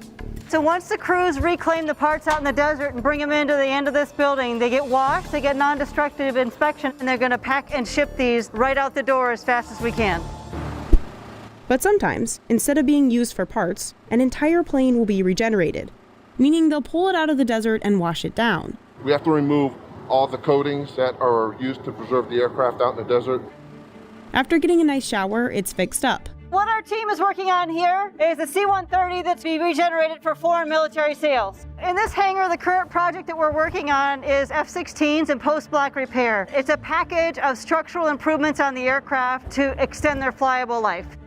The unit also handles aircraft modifications. These aircraft come from U.S. units that are active right now, and then they get some work done on them, and they go back out to that same unit. We're able to upgrade those and modify them to keep them up with the current standards in the active fleet. Complicated individual pieces are sent to separate back shops for repair and overhaul. Here in the wing shop, we have all the center portions of the A-10 wings being rebuilt here and the outer portions being rebuilt there. There's actually hundreds of pieces inside of an aircraft wing. The complexity and the level of structure, it's really eye-opening for many folks. Each set of wings can take up to 20,000 man-hours to overhaul. Once parts are fixed, they go through a thorough inspection. We're here in the non-destructive inspection area. Pete's working on a fluorescent dye penetrant. It's basically a liquid that absorbs into cracks, and we can apply a black light to it, and you can see there's a crack right here that shows up. This crack right here on this part in the landing gear could cause catastrophic failure on the landing gear. Not a single crack on an entire plane can get past this team. We have to make sure that these aircraft are safe to fly so that we protect that asset and we protect the aircrew that's inside of that asset. So the stakes are pretty high. Once fixed, the planes go through a rigorous final flight test. Pilot Scott Thompson is testing these regenerated F-16s. I will take them out to the airspace just south of here, close enough to where if I do have a problem, I can get back onto the ground immediately and pretty much put them through the ringer. We test flight controls and the handling and the engine performance and all the systems on the plane pretty extensively at all altitudes. They go out to become full-scale aerial targets. That's a happy ending for a plane pulled from the desert here at AMARG. But for other aircraft, this is the end of the line. The planes marked with a big D go through pre-demilitarization and then are destroyed by a third-party contractor. So these are guys that work at the D-mill and they prepare aircraft for disposal. Well, and I will get out of the way of the crowbar. Okay. I'm pretty good at destruction too, but you guys are being super careful about it, which you should be. The planes are demolished for good reason. To make sure everything's accounted for and that the materials and the technology don't fall into the wrong hands. While some Americans may not have heard of AMARG, it actually saves taxpayers a lot of money. The assets stored here are worth somewhere between $34 and $35 billion. And so to make a new one may not be possible versus to rejuvenate an old one might be the best case scenario. But for the workers, it's not just about saving the military some money. It's also about giving these planes another life. A lot of these airplanes haven't flown for a very long time. I flew a lot of them operationally back in the day. It's great to get back in them and bring them back to life. These airplanes have a lot of stories to tell, and it's wonderful to spend time with them and think about that. There are very few of us military that are lucky enough to be assigned here. It's just a joy to be able to work with these people every day and be around these airplanes. These white dots are bugs, and there's a good chance you've eaten them before. Raised on cactuses, they're called cochineals, and the acid in their guts makes a vibrant red dye. It ends up in tons of products, from strawberry yogurt to M&Ms to lipstick. Indigenous people across Latin America traded it for thousands of years. And in the 17th century, it was Mexico's second most valuable export, behind silver. It can be found on the walls of archaeological sites, in priceless paintings, and in the robes of kings. Synthetic dyes and pressure from animal rights activists have pushed some Mexican farms to abandon production altogether. And cultivation of cochineals has been disappearing. It's a shame because it's the most powerful, brilliant red dye in existence. This will be the last time Inés Carmona de Gante farms cochineals on her land. Hicimos todo lo que se pudo. Others, like Catalina Yolanda Lopez, say they'll do everything they can to keep their production going. Valorábamos, digamos, la grana cochinilla como un tesoro que nos dejaron nuestros antepasados y que teníamos que lograr que sobreviviera. But Catalina doesn't know how much longer her family can keep this ancient tradition alive.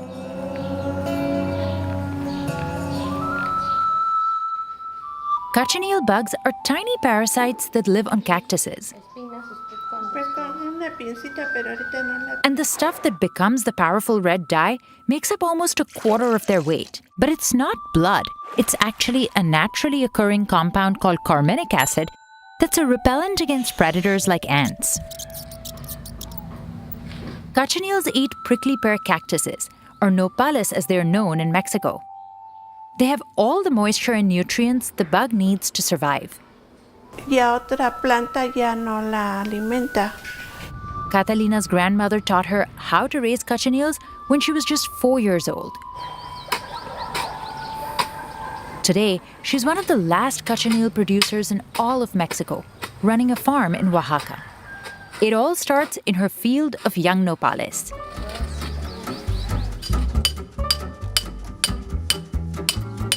These baby cactuses are cuttings of older ones. Un nopal podemos sacar fracciones y multiplicarlo. Cada penca de abajo desarrolla dos, como si fueran conejitos, aquí vemos. Farmers have to wear gloves to protect against the cactus's needles as they cut off the paddles. Espinitas de 3 milímetros que se entierran en la piel y que son muy dolorosas. En el cuerpo a veces se me llegan a encajar y como no los puedo buscar, pues se me quedan ahí, que ya parezco nopal.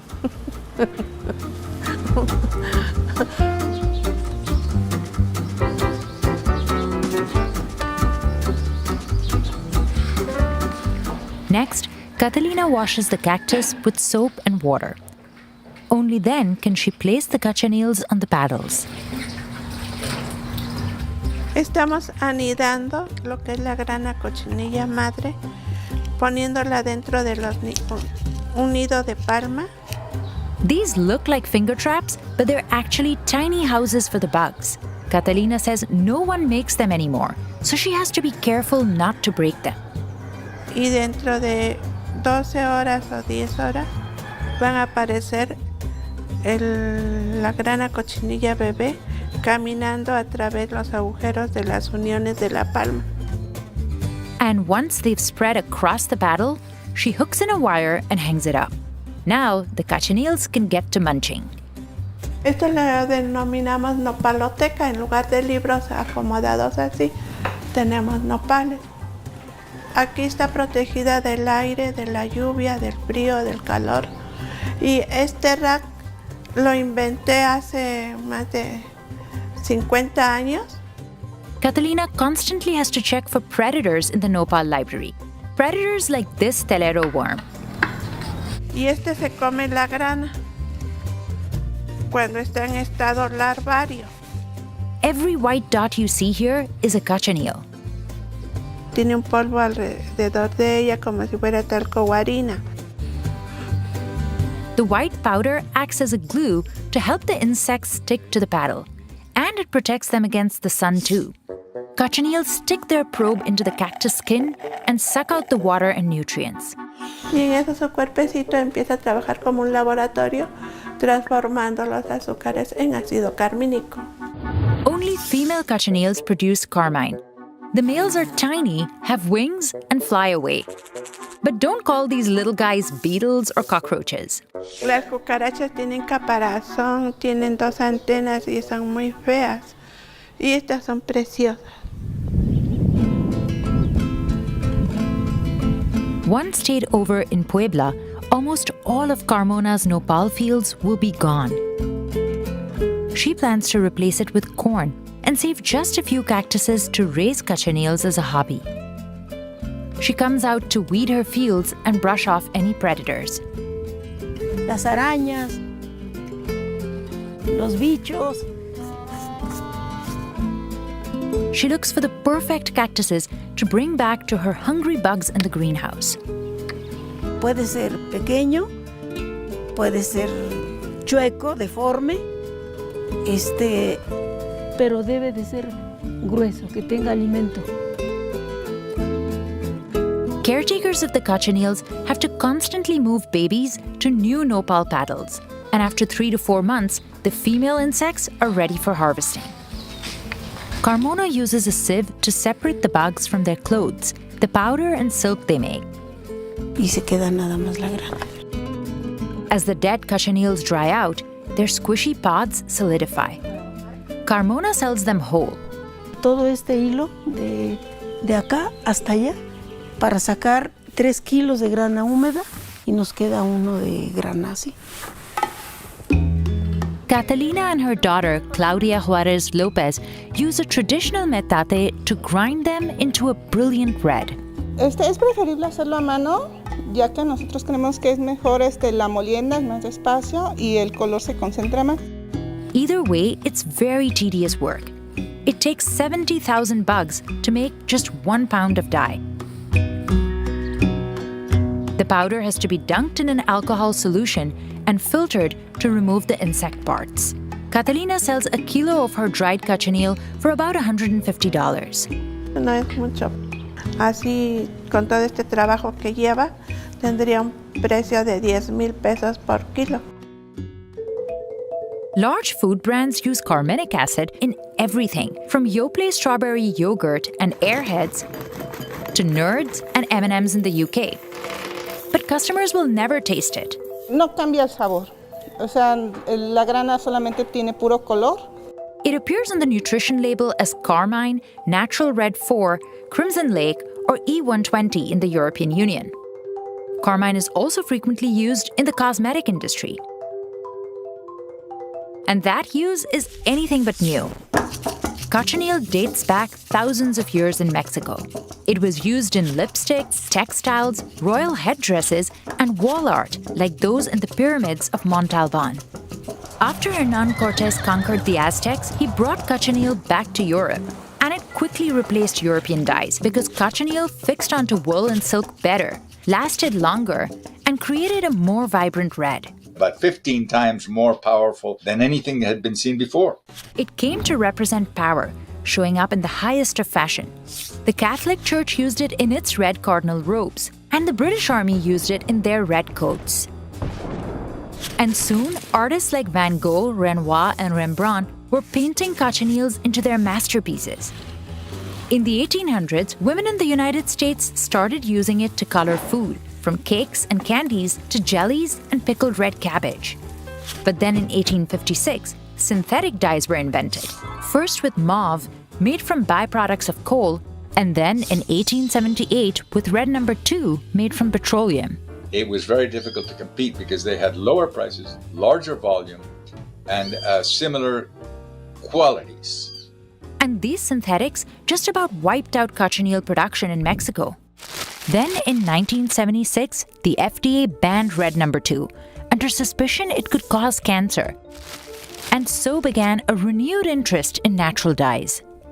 But at that point, there were almost no cochineal growers left in the country. Catalina's family was one of just 3 still working with the insects. So she made it her life mission to preserve this bug and teach others about cochineal. She started selling the dye to local artisans and chefs and turned her farm into a museum to lead workshops for people interested in the bug. Por amor a los insectos. Creo que nuestro corazón está con los insectos, nuestra vida está con los insectos. But much of Catalina's work has been reversed in the last 2 decades. Brands like the liqueur Campari and Starbucks stopped using carmine due to pressure from vegetarian customers. The pandemic was another blow. Orders stopped completely for Carmona. And that's when she decided to stop cochineal production.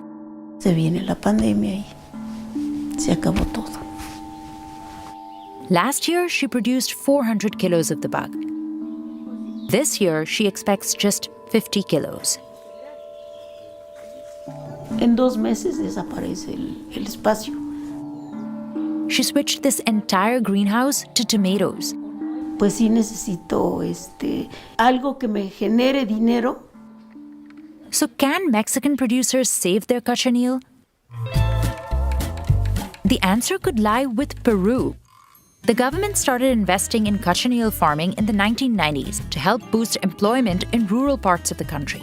And now Peru dominates more than 80% of the market. American-based liqueur brands have started using it again in place of synthetic dyes. It was even the inspiration for Pantone's Color of the Year. And there's growing demand across the globe. But Peru has some advantages. The country produces a wild kind of cochineal that grows outdoors without much farmer involvement, so it's cheaper. And while Mexican domesticated cochineal have more carminic acid, they also need to be grown indoors to protect from parasites. To be able to deliver large-scale orders from international buyers, farmers like Catalina would have to build more greenhouses and hire labor. But that's too expensive. Catalina had to turn down 2 letters of interest from English buyers because she simply couldn't produce the amount of dye they needed. Experts say investments from the Mexican government could help farmers. To provide basically seed money to Oaxaca peasant women. In the meantime, Catalina hopes to keep educating every visitor who stops by her farm. Creo que hay oportunidad para que esta cultura renazca. Just like she taught her daughter Claudia, who's won awards for her work with the bug. Sin el apoyo pues de los hijos, a lo mejor se hubiera ya perdido este trabajo que viene desarrollando mi mamá. But until investments or customers come, some cochineals will be lost.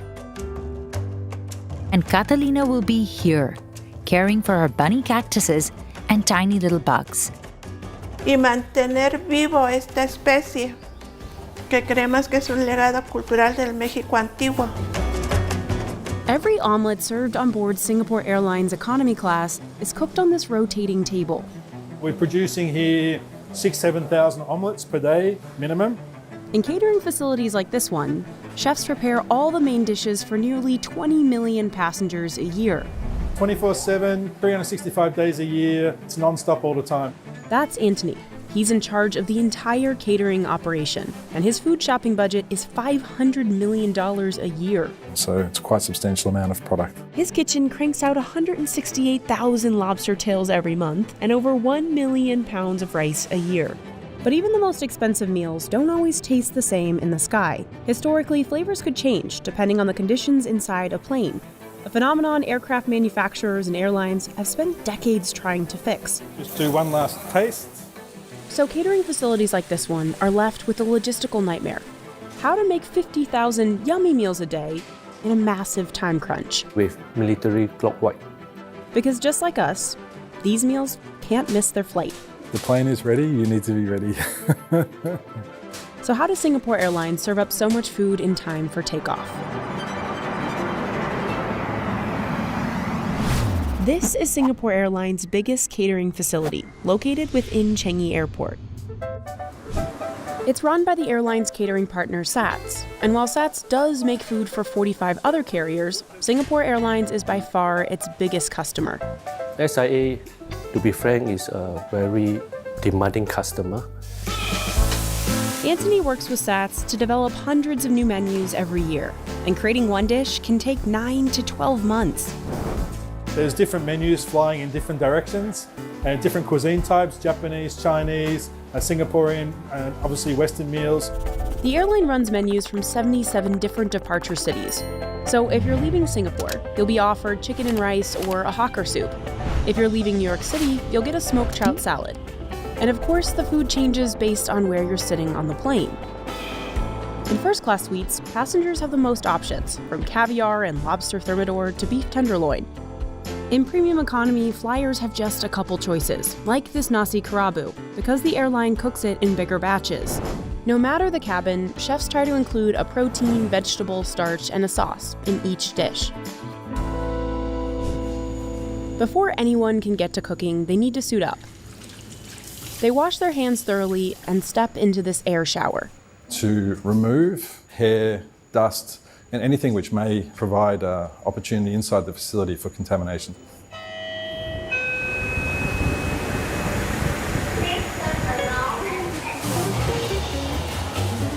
SAT's team of over 1,000 workers handles a lot of food.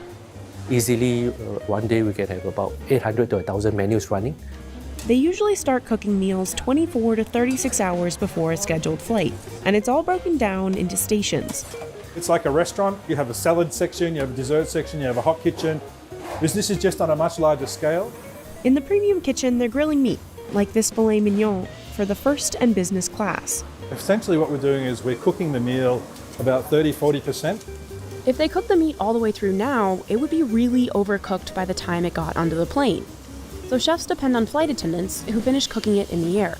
They just apply residual heat of about 150, 160 degrees in our aircraft ovens. Over in the hot kitchen, cooks handle, well, all the hot food for first, economy, and business class. Vegetables, pasta, noodles, rice, noodles, hot meals, soups and sauces. This is some heavy-duty batch cooking. Chefs boil noodles in giant vats. Tomato sauce gets its own tank and is pumped out into these cooling trays from the bottom. And as with the meat, chefs aren't cooking everything all the way. So a lot of these are what we call 50-60% finished. Even vegetables. It's a little bit like a pasta. We want it to be al dente. So you can see there it has a little bit of firmness, a little bit of bite. So if we break that, we still get some snap. So as it cools, the meals will continue, or the food will continue to cook until it reaches the core temperature that we need to achieve for food safety. Every tray along the way gets a tracking label. That way, if there's any issue with food sickness on a flight, the airline can trace it back to the exact batch. We also want to maintain the integrity and the color of the leaf green. So we cook it in the hottest possible water, 100 degrees. We cook it for the shortest amount of time as possible. Once the food comes off the heat, it immediately heads down this conveyor belt to the blast chiller. That stops the cooking process in its tracks. Some things, though, are totally cooked through, like these omelets on this rotating table. The eggs come pre-cracked in a liquid mixture. A pump squirts the perfect amount into each pan. Chefs stationed around the table cook, flip, fold, and stack every omelet.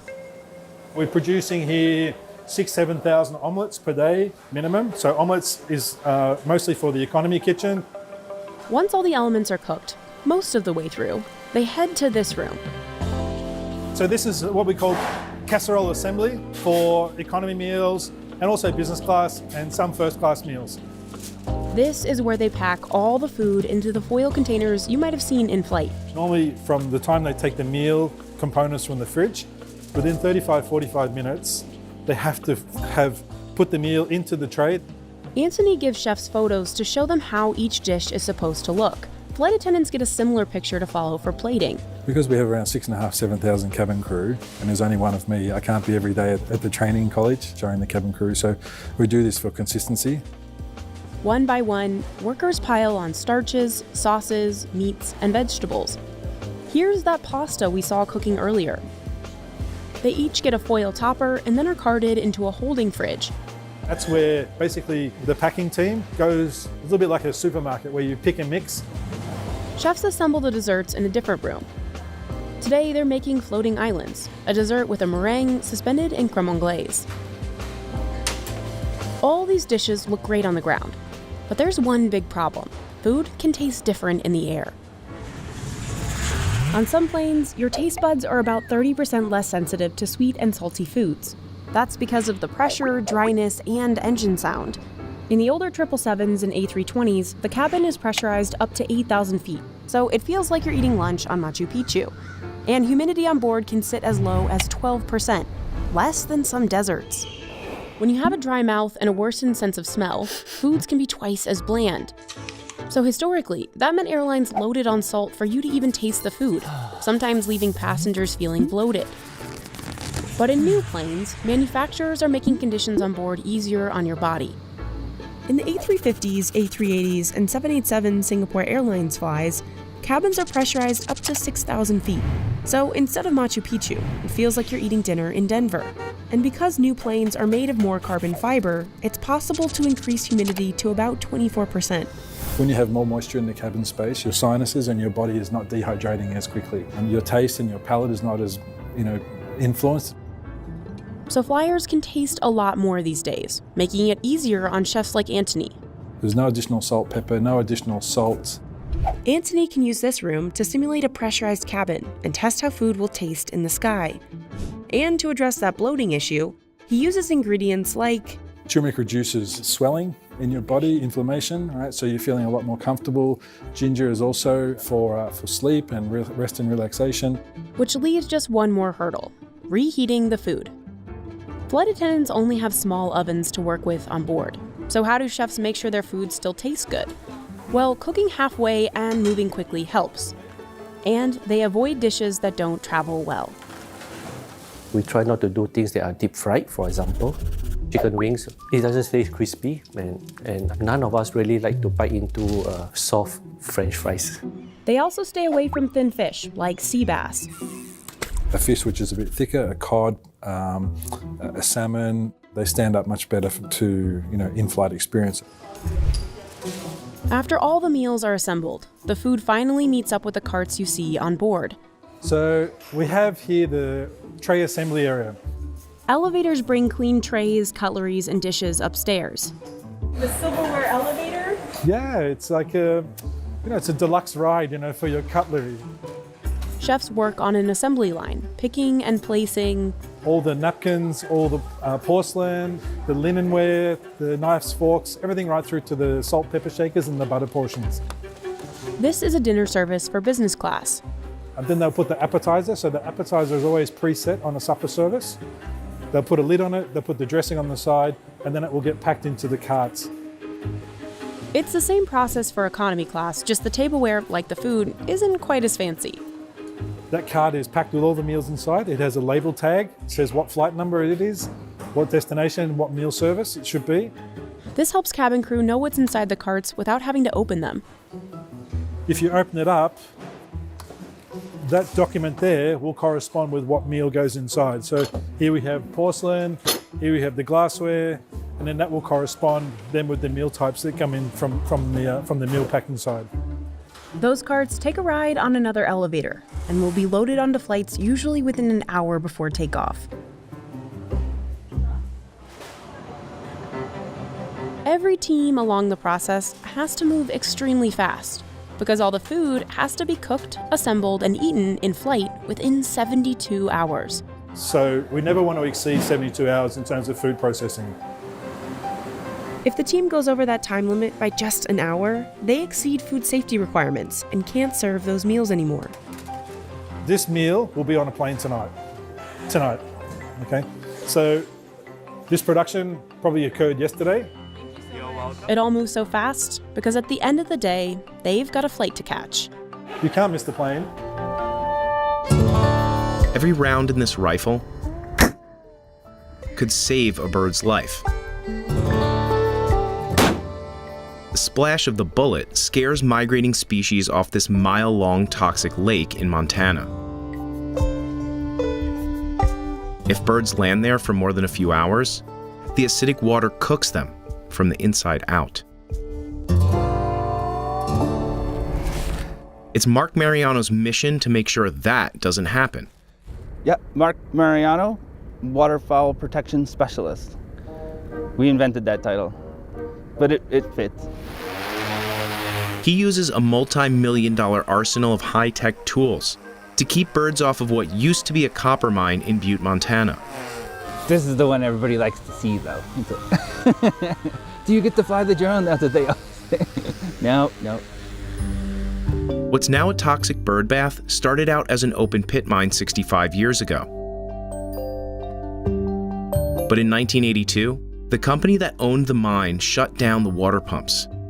Groundwater started to seep in, creating sulfuric acid that leached metals out of the rock. People have been shooing birds off the Berkeley pit ever since. And some of the methods they've developed here could help protect the estimated hundreds of millions of birds killed by industrial activity every year.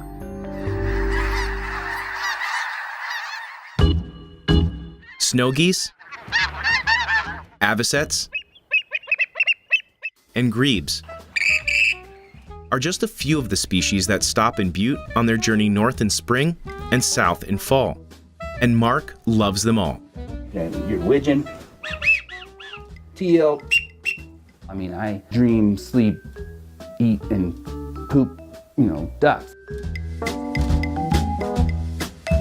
We obviously went over the top with the wildlife decor. My mom bought me this one and I told her it was stupid, and now I love it. But the sounds that repel birds are more unnatural. So we're gonna move it over. There it goes. Always when you're trying to talk. The first line of defense is 4 so-called wailers. They randomly play a series of alarms to annoy the birds. You can hear these things on a nice warm summer night all across Butte. And propane cannons hooked up to timers fire all day. They mimic gunfire, which a lot of the birds are scared of for obvious reasons. On special occasions, the birds might get their own private fireworks display.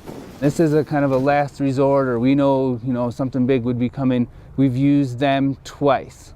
One of Mark's favorite tools is meant for spotting the birds before they get wet. It's a $5,000 Swarovski scope. But after nearly 4 years on the job, he can usually spot them with the naked eye. Can you see them? No. I'm going to keep laying on them because if we can keep them from landing, that's always the best. HQ is this small hut, along the same ridge where the mine's dispatcher used to direct trucks.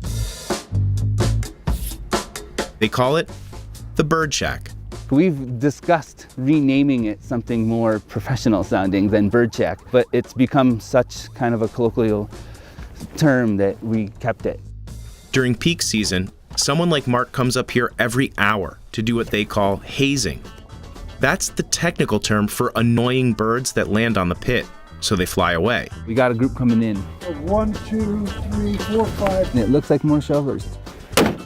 So there's 33. 2, 3, 43.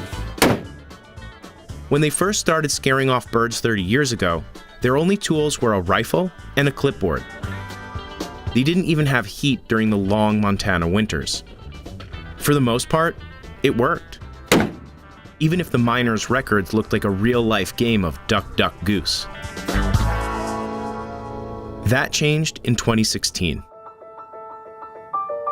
Snow geese migrate through Montana every year, but that November, an estimated 60,000 of them landed on the pit. Essentially, the entire snow goose population of our flyway came overnight, hit a nasty storm, and ended up using the worst rest stop that they possibly could.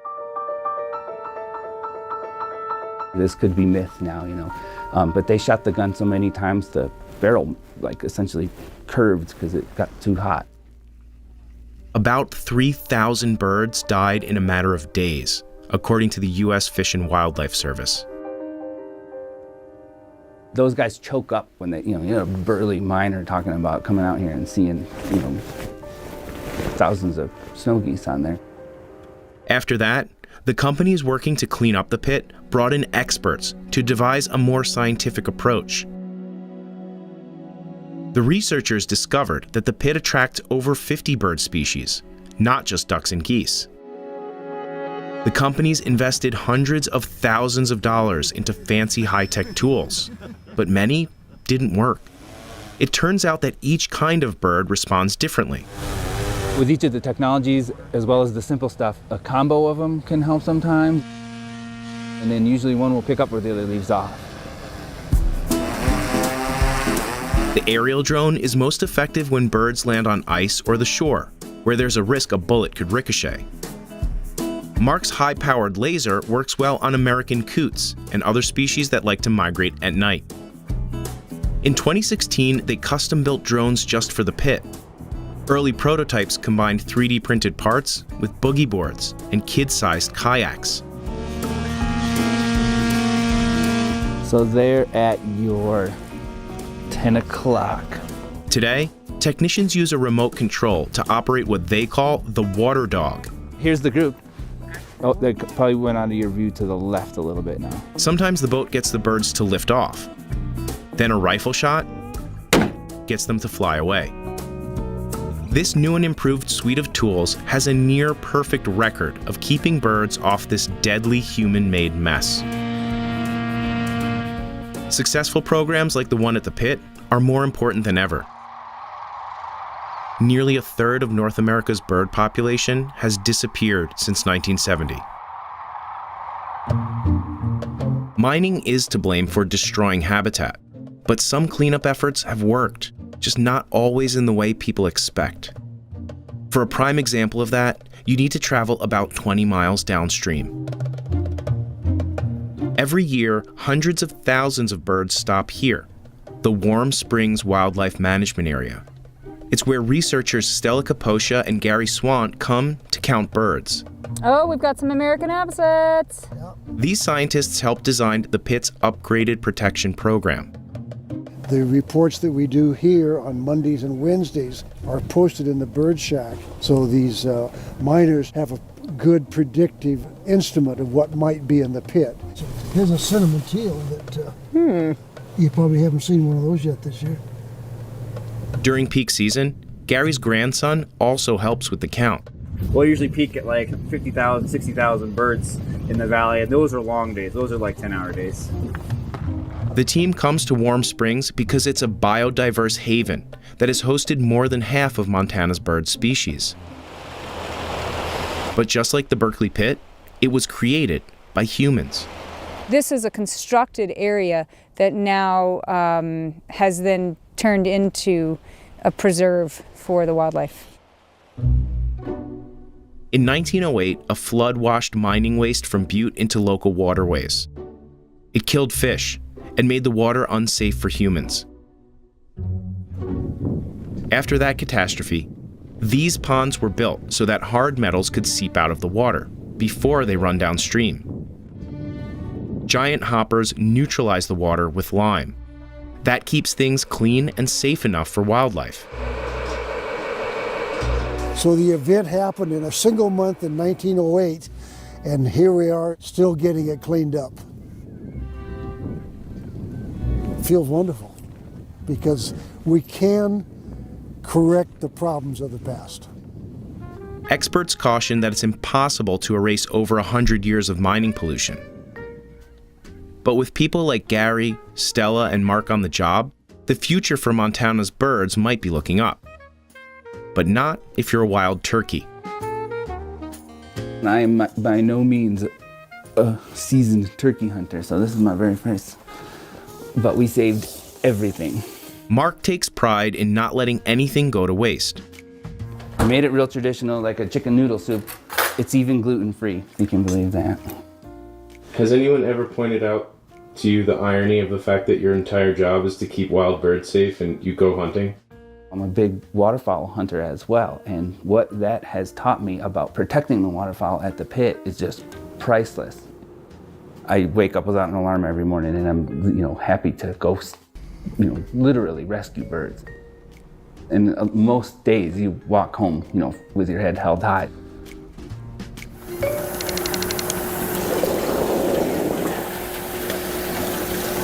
About 43,000 international travelers fly into New York's John F. Kennedy Airport every day.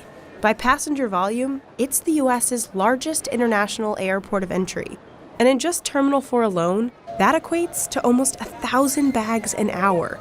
And in those suitcases, there's a lot of stuff, some of which isn't allowed into the country, including 120 pounds of food per day. So what happens to all those confiscated items anyway?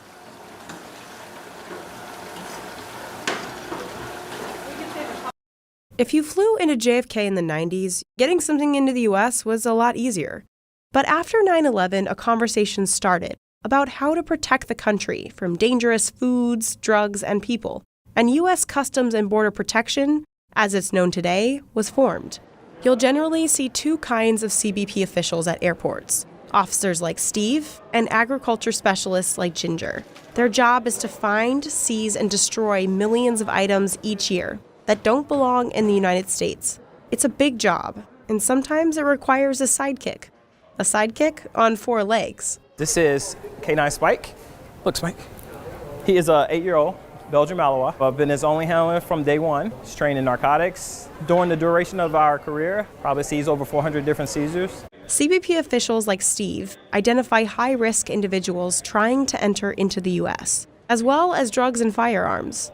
And because these are such high stakes, dogs like Spike are trained in a special way, in what's called passive response, meaning if they sniff out drugs, they don't scratch, they don't bark, and they don't make a scene.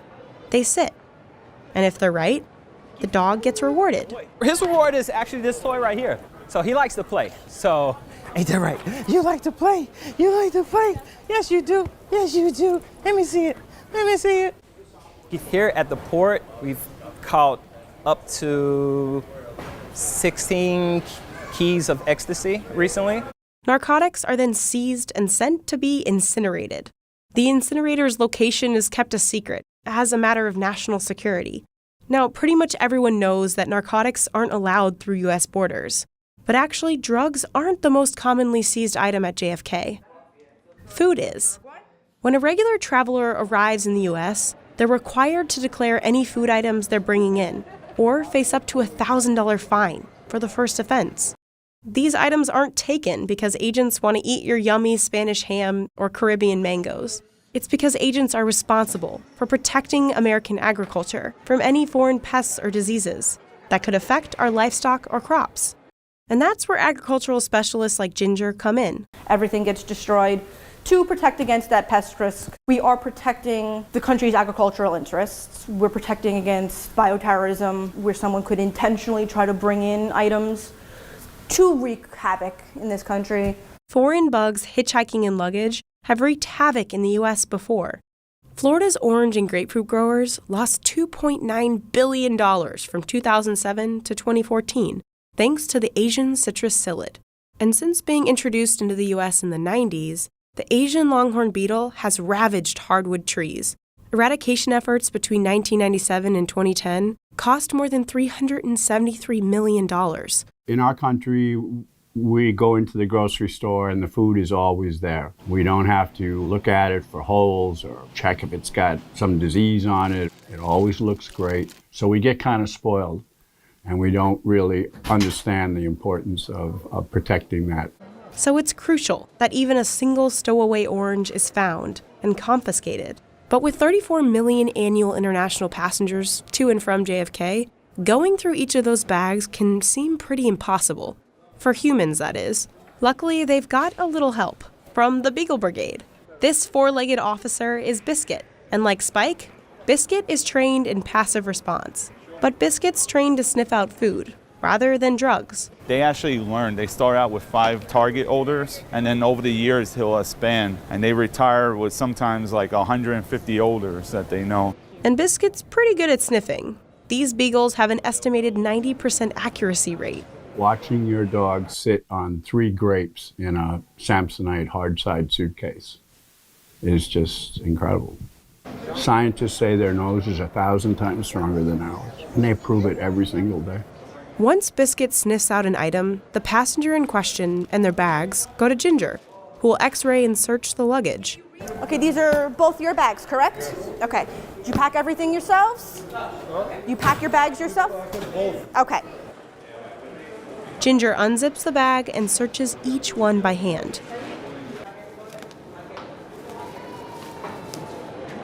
And if she finds something that's not allowed, it's seized and held in temporary bins. This is very common from that region.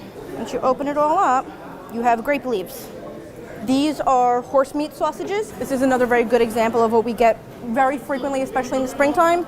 This is a plant that they're planning on bringing here to grow. So anything for propagation has additional in-tray requirements. So this is 2 families worth from one flight. JFK disposes of the contraband food in one of 2 ways, the grinder or the incinerator. Ginger will bag up the seized items and label them based on their final destination. So we're gonna go walk this bin, nice and full from those 2 passengers, down to our contraband room. This is the room where illicit food meets its end.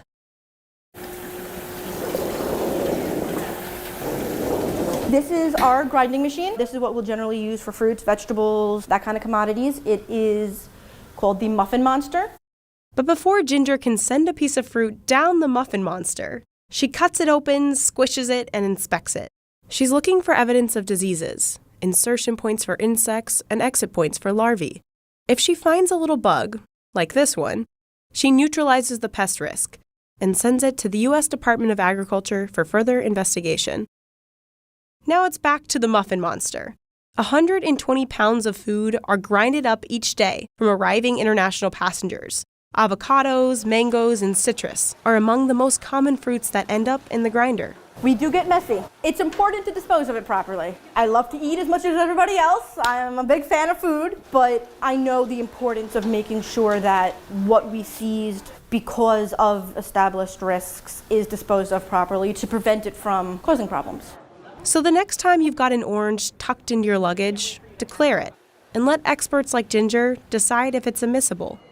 And leave the Serrano ham in Spain, because Biscuit will find it.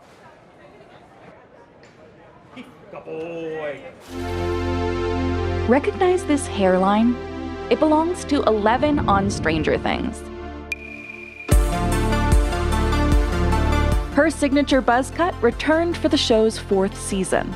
Millie Bobby Brown couldn't shave her head this time around, so it was all up to the hair department.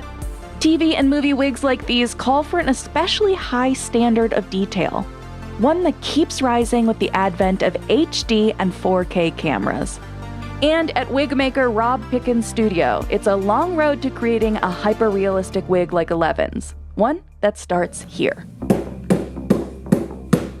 Wig makers can't just measure different parts of the actor's head for size. They need to record the nuances of shape and even the template of the hairline.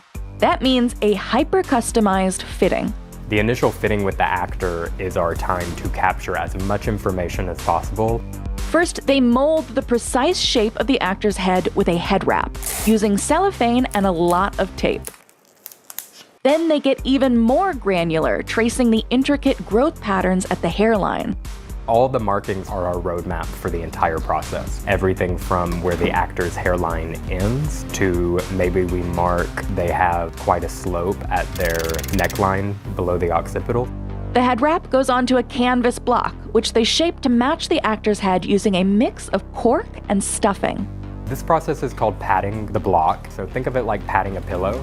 This step is laborious, but once it's done, a production shooting anywhere in the world can call in to have a wig made for an actor, even if the actor can't make it to a fitting. We're paying attention to the direction of the lace, how it's fitting the block. This is where we start to dart and shape it to fit the actor's head. Just as the hairlines must be traced to the finest detail, the lace that forms the foundation of production wigs has to be a very fine denier. They used cotton lace in the early days, and it didn't show up because you were working with film. Film is much more forgiving than digital HD. So that's the thing, just as the cameras change, the hairlines have gotten finer, the lace has gotten finer.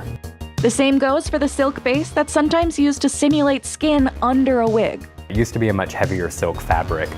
On Eleven's wig, Rob sewed pieces of a super light, semi-opaque silk to make it look like her scalp was visible through the buzz.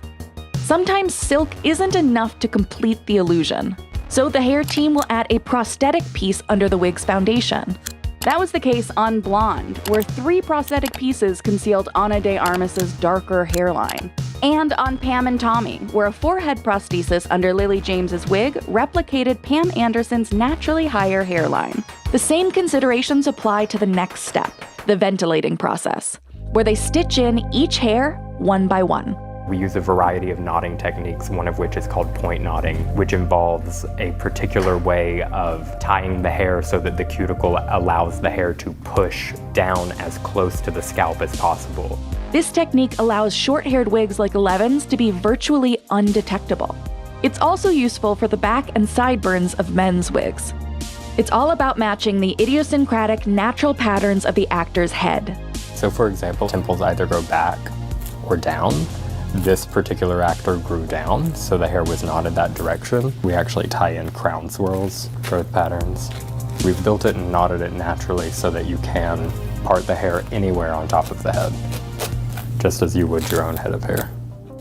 As for the hair itself, hairdressers use synthetic wigs from wig shops all the time to use for background characters. But it won't measure up for hero wigs, which require real human hair. Synthetic hair has more of a sheen to it than natural human hair, which is kind of something we're always trying to fight.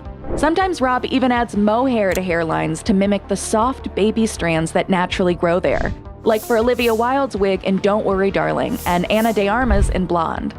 The hair they choose also helps tell the story.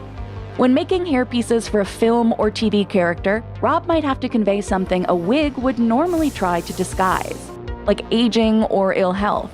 That was the case for Tom Hardy's wigs in Capone, which showed the aging mobster at a time when he was living with syphilis. The hair texture speaks to that in the specific situation of Capone, and the origin of the hair was actually a bit sickly before we texturized it. Capone's hair was also thinning at that age, so Rob thinned out the density of the hair at the crown and temples and gave him a more wiry texture in some areas, with a softer texture in others.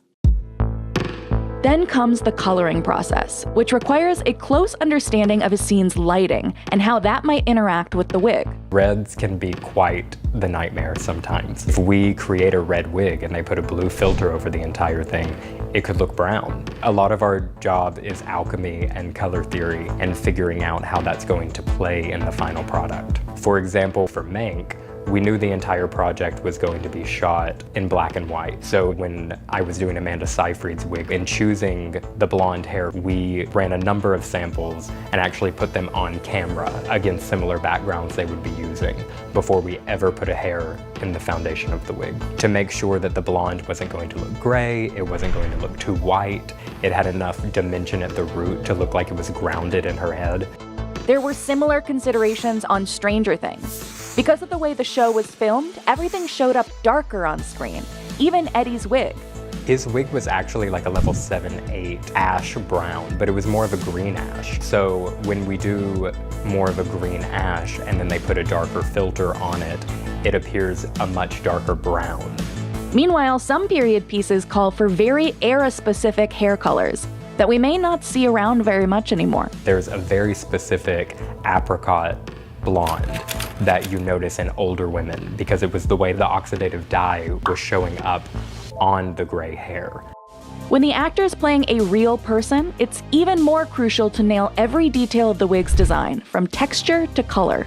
For the wigs in Blonde, Rob and hair department head Jamie Lee McIntosh sourced hair with Marilyn's exact natural density and tightness of curl, even though it'd later get styled into her signature pin curls. And to achieve Pam's almost reflective shade of platinum in Pam and Tommy, the show's hair designer Barry Lee Moe combined 4 different shades of blonde on Rob's wigs. Those 4 shades created little bursts of light and shadow, preventing the high-level blonde from looking flat on camera. We can use as many colors as we would like, upwards of 5 or 6 depending on what we're creating, but at least 3. So here we're just painting on a root shadow to add a little bit of depth at the base of the wig. For the First Lady, the team used the same technique on the 6 wigs Rob made for Michelle Pfeiffer as Betty Ford. Each of those wigs has anywhere from 5 to 6 colors to carry through the color of the previous wig into the next era of Betty. So that way you're not jarred, her going from a dark brown wig to a lighter blonde. Making sure those were rooted in the same color palette was really important to look like it was a natural progression of the same human being over their lifetime. Sometimes wig makers have to make multiple versions of the exact same wig. These are a variety of stunt wigs we've created for photo doubles, stunt performers. They're cutting from a shot of the actor close up in the custom wig to the stunt performer, shot from the side. The hair better look exactly the same as it did in the shot before. But creating identical wigs is notoriously difficult. We do that through a variety of dipping processes using oxidative dyes, non-oxidative dyes, silk colors, and different texturizing processes to make sure that we get the wig right down to the root to look exactly like the custom wig we've created. It can get especially tricky matching stunt wigs to hero wigs with totally different hair types. Hero wigs usually get natural hair, and stunt wigs get synthetic hair for durability. They need to hold up for take after take of rolling down the stairs, jumping off the building, etc. Synthetic hair also dries more quickly between takes. And stunt wigs need to be faster in general, with minimal application processes for comfort and safety. You want to use a limited number of pins in case something goes awry with the stunt. That wig needs to be removed quickly. Wig makers might also have to make multiple hero wigs, like Eleven's on Stranger Things, which the team had to spend an hour and a half resetting and remolding after each wear. To allow for this, the team alternated between 3 or 4 different matching wigs throughout filming. When applying the wig, the show's hair department head, Sarah Heinskall, had to make it sit naturally on top of Millie's armpit-length hair, which was all bundled up at the crown of her head. She didn't go with the traditional braiding method. That would have added bulk, risking a cocoon head effect. It's a variation off of an old school wrap called a fracture wrap, using gauze and pins to really create tension and lay the hair as flat as possible on the head. Even a look as simple as Eleven's required duplicate wigs, ingenious application, and painstaking work at the foundation and hairline to pull it off convincingly on screen. The stakes are just that high with film and TV wigs. They can either take us out of the story or keep us immersed in it. If a plane gets sick, it might end up here, at Delta Technical Operations in Atlanta. At nearly 3 million square feet, it's the biggest aircraft repair shop in North America. Here, mechanics, technicians, and engineers fix nearly 1,000 planes a year, with all kinds of issues, from a loose screw to an engine failure. But it takes a lot more than elbow grease to get a plane back in the air. This is a bustling and expensive 24-hour operation. The work never stops because the planes never stop. That's Cedric. Back in February, before COVID-19 was declared a pandemic, he took us behind the scenes of Delta's massive airplane hospital. Let me put my bump cap on. I look like somebody. Delta Tech Ops is a maintenance, repair, and overhaul, or MRO business. We do everything that you see on that aircraft. We have component maintenance, engine maintenance, and aircraft maintenance. 6,000 technicians can fix every inch of pretty much any commercial jet on the planet, from 150 other airlines, government organizations, and even military branches. Our job is basically just to maintain the aircraft, keep them safe. An aircraft ends up here if it's scheduled for maintenance or if something is wrong. And one of the biggest issues the team deals with is engine repairs. When that happens, there's $32 million on the line.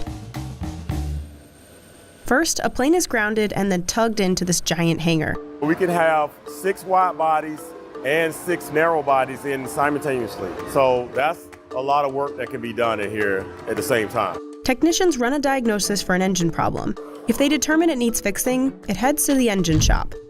This division of Tech Ops started in 1961, at the beginning of the jet age. Today, engine repair is the most expensive section of Tech Ops, with $100 million in new facilities, just in the last 2 years. So the engines come into our shop and we take the engines apart completely. We inspect the parts, and anything that we find wrong with them, we are able to repair those things before putting them back into the engine. These are very high value parts, so repairing them is the most economical way to keep our engines flying. Before parts can be fixed up, they get a chemical bath. So most of the engine parts are cleaned in this area. If there's any contaminants on the blades or any of the parts of the aircraft, you want to make sure that's removed so you can get maximum performance of the engine because of the airflow. Yeah, I used to work back here many years ago. Yeah? I started back here. Next, the engine heads to one of 7 bays in the engine shop. What's going on? How you doing? Why's everybody got a smile on their face? That's what I want to know. Y'all act like y'all happy. How you doing? Here, FAA licensed technicians work on and reassemble the engine. We have approximately 900 engines a year come through for various levels of maintenance. Those cover 14 different kinds of engines. I want to show everybody a BR715 engine. So this engine in particular is undergoing light maintenance where it doesn't get fully disassembled. Light maintenance takes anywhere from 15 to 35 days. Heavy maintenance, on the other hand, that's where we'd fully disassemble the engine, go into the internal areas of the engine, and basically refurbish the entire components associated with the engine. That can take over 2 months. 2,000 piece parts that have to be individually inspected and maintained. This engine is flying approximately 5 times a day. An engine remains on wing from anywhere from a few years to some of our engine types as many as 7, 8, or 9 years. So we want to take the opportunity while they're here to do everything that we can to ensure that they're reliable for the fleet. If an engine can stay in the air longer, it saves Delta and its customers money. Remember, these things are expensive, and so are all the parts that go into them. This part costs $12,000. And there's 80 of them. Add in the price of the surrounding parts and... We're looking at about $2.2 million sitting on the table. This is the highest technology portion of the engine. These blades operate at very high temperatures and very high stresses. These fan blades, out of the latest generation Rolls-Royce Trent engines, are made of precious metals and alloys and cost hundreds of thousands of dollars each. So a modern jet engine is worth several $million. The maintenance of those is very, very important to maintaining the value of that asset. Only about 20% of all the engines fixed here are Deltas. The rest are for customers. That's probably UPS right there. We have Azure, Gol, Brazil, and Virgin Australia engines. Repairing all these flying beasts takes a lot of skill and caution. Anything can kill you that we touch. Everything is stronger than us. Everything is heavier than us. You have to have your head in the game. You're looking at a 13,000-pound engine. Lifting something that heavy, it requires a lot of safety, coordination, teamwork, and attention to detail. But an engine that runs smoothly is just as important. There's no pulling over on the side of the road if there's a problem.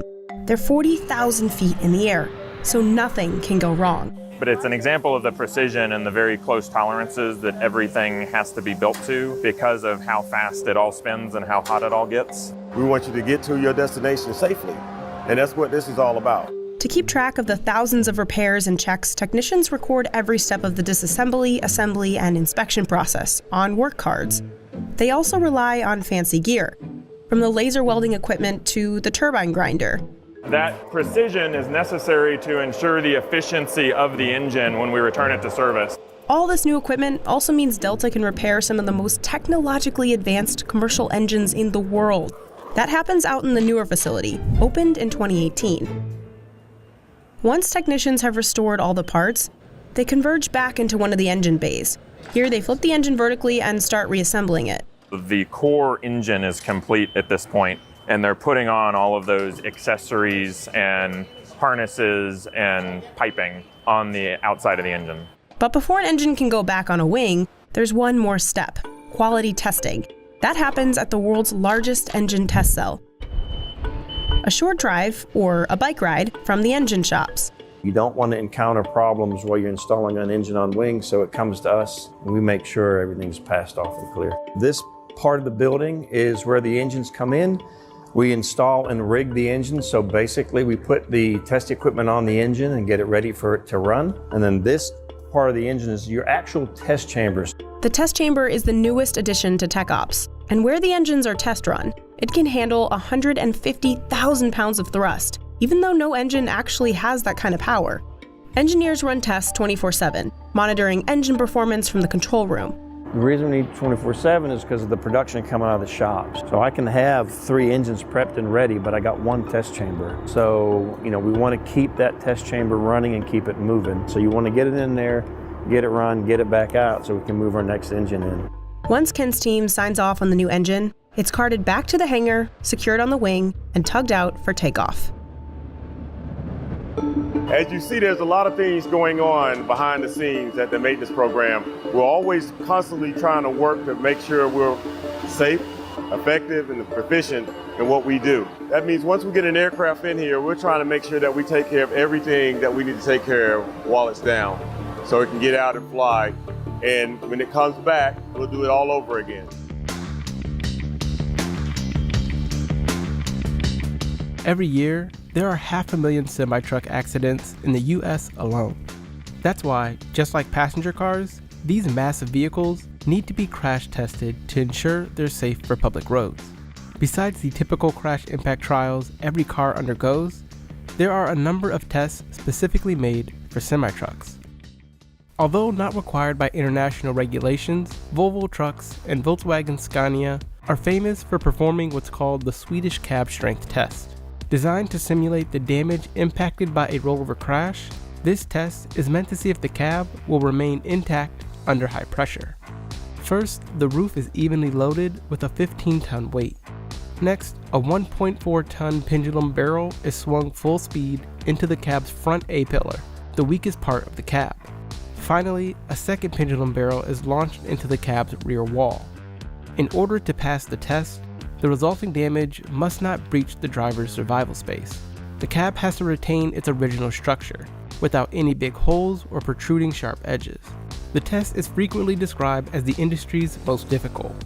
But as much as companies like Volvo and Scania brag about passing it, their engineers don't stop there, and their cabs are still subjected to plenty of actual high-speed rollover tests. But trucks need more than their cabs tested. The tractor trailers they carry are equally important, but it's not about protecting the trailers. These tests are for protecting passenger vehicles. In 2019, over 850 US drivers died in crashes with the rear or side of a semi-truck. 80% of them involved some kind of underride, where a car ends up under the semi or its trailer. Stats like these are why the Insurance Institute for Highway Safety tests the use of underride guards. These are metal bumpers that hang down off the back and sides of the trailer.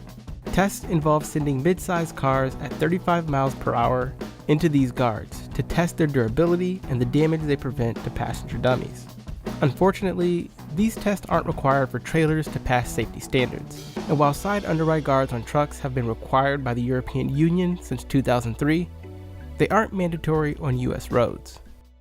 Still, the most extensive crash testing remains impact trials. Familiar to anyone who's ever seen a crash test video, impact tests help trucking companies analyze just how safe their cabs will be for drivers in a crash. Crash impact tests take on a number of forms. This includes offset barrier tests meant to simulate crashing into the back of a truck, and head-on collision tests. In each test, these 120-ton trucks are crashed at speeds of 30 to 50 miles per hour.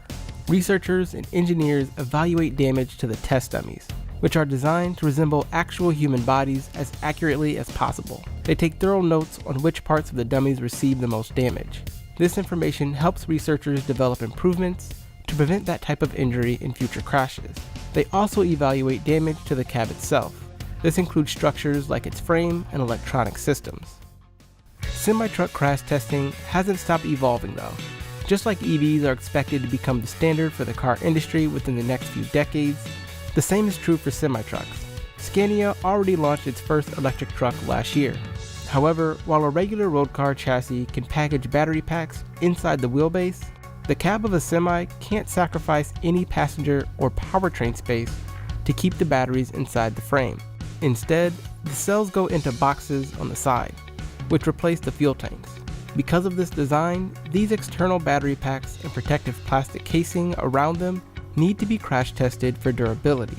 Scania uses a head-on impact from Volkswagen's Golf compact car, traveling at 35 miles per hour. The desired result is that the energy from the impact is distributed throughout the structure surrounding the battery.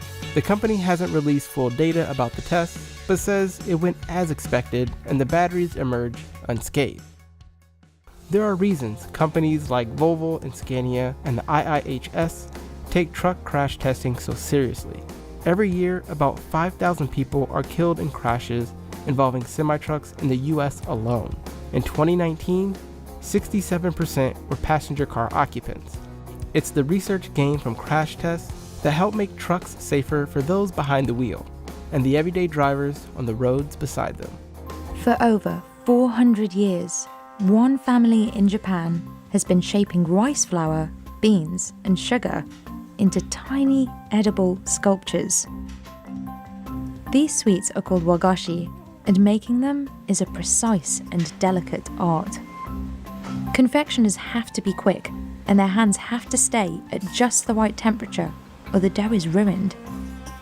ですから昔の本当にうちらのその古い菓子屋のって言ったらほとんども天上人といった貴族ですね。もう天皇陛下と貴族しか召し上がらない。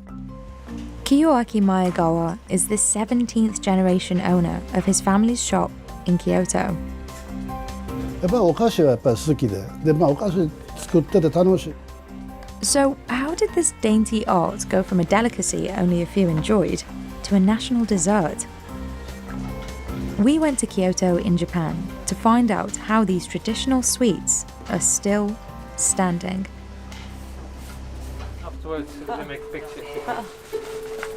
Kiyoaki learned to make wagashi from his father when he was 22 years old. At 68, he trains all the workers at the family's confectionery shop, Kameya Kiyonaga. 菓子の職人っていうのはこう見て覚えろというやり方やったんですけども、私はそういうやり方は絶対ダメで、もう手に取ってもう教えると、でもうやりなさいと。They specialize in kyogashi, a type of wagashi made only in Japan's ancient capital of Kyoto. もちろん京菓子も和菓子なんですけども、和菓子の中のナンバーワンが京菓子です。 Most recipes start with simple ingredients like rice flour, sugar, and beans. Pastry chefs heat and mix it all into a paste. うちはもう材料惜しみは一切しないと。やっぱり一番いい材料を使っていい技でそのお菓子を作っていくというのがうちのモットーでございます。 They strain the paste for about 5 minutes to remove any lumps. Wagashi comes in many shapes, but there are 3 main varieties. Namagashi are soft and moist. Han namagashi ranges from gooey to dry, and higashi are dry and have a longer shelf life. Here, they're making a namagashi shaped like a chrysanthemum flower, a symbol of fall. Just a few drops of dye will colour the dough to the right hue of pink. それもやっぱり色も決め手ですからね。濃かったり薄かったりしたんでは絶対そのものになりませんので、だからそれはやり直す。先ほど言ってたようなことですけども、やり直さします。 Getting the perfect colour is essential for kiyoaki. でバッと押してると、バッと私が購買見に行ったら、これちょっと色がこれは濃すぎるとバサッと捨てますよ。もやり直しなさいと。 Timing is everything. Pastry chefs have to sculpt the confectionery in about 2 minutes. If they work too fast, the design will look sloppy. Too slow, and the sweets absorb body heat and won't turn out well.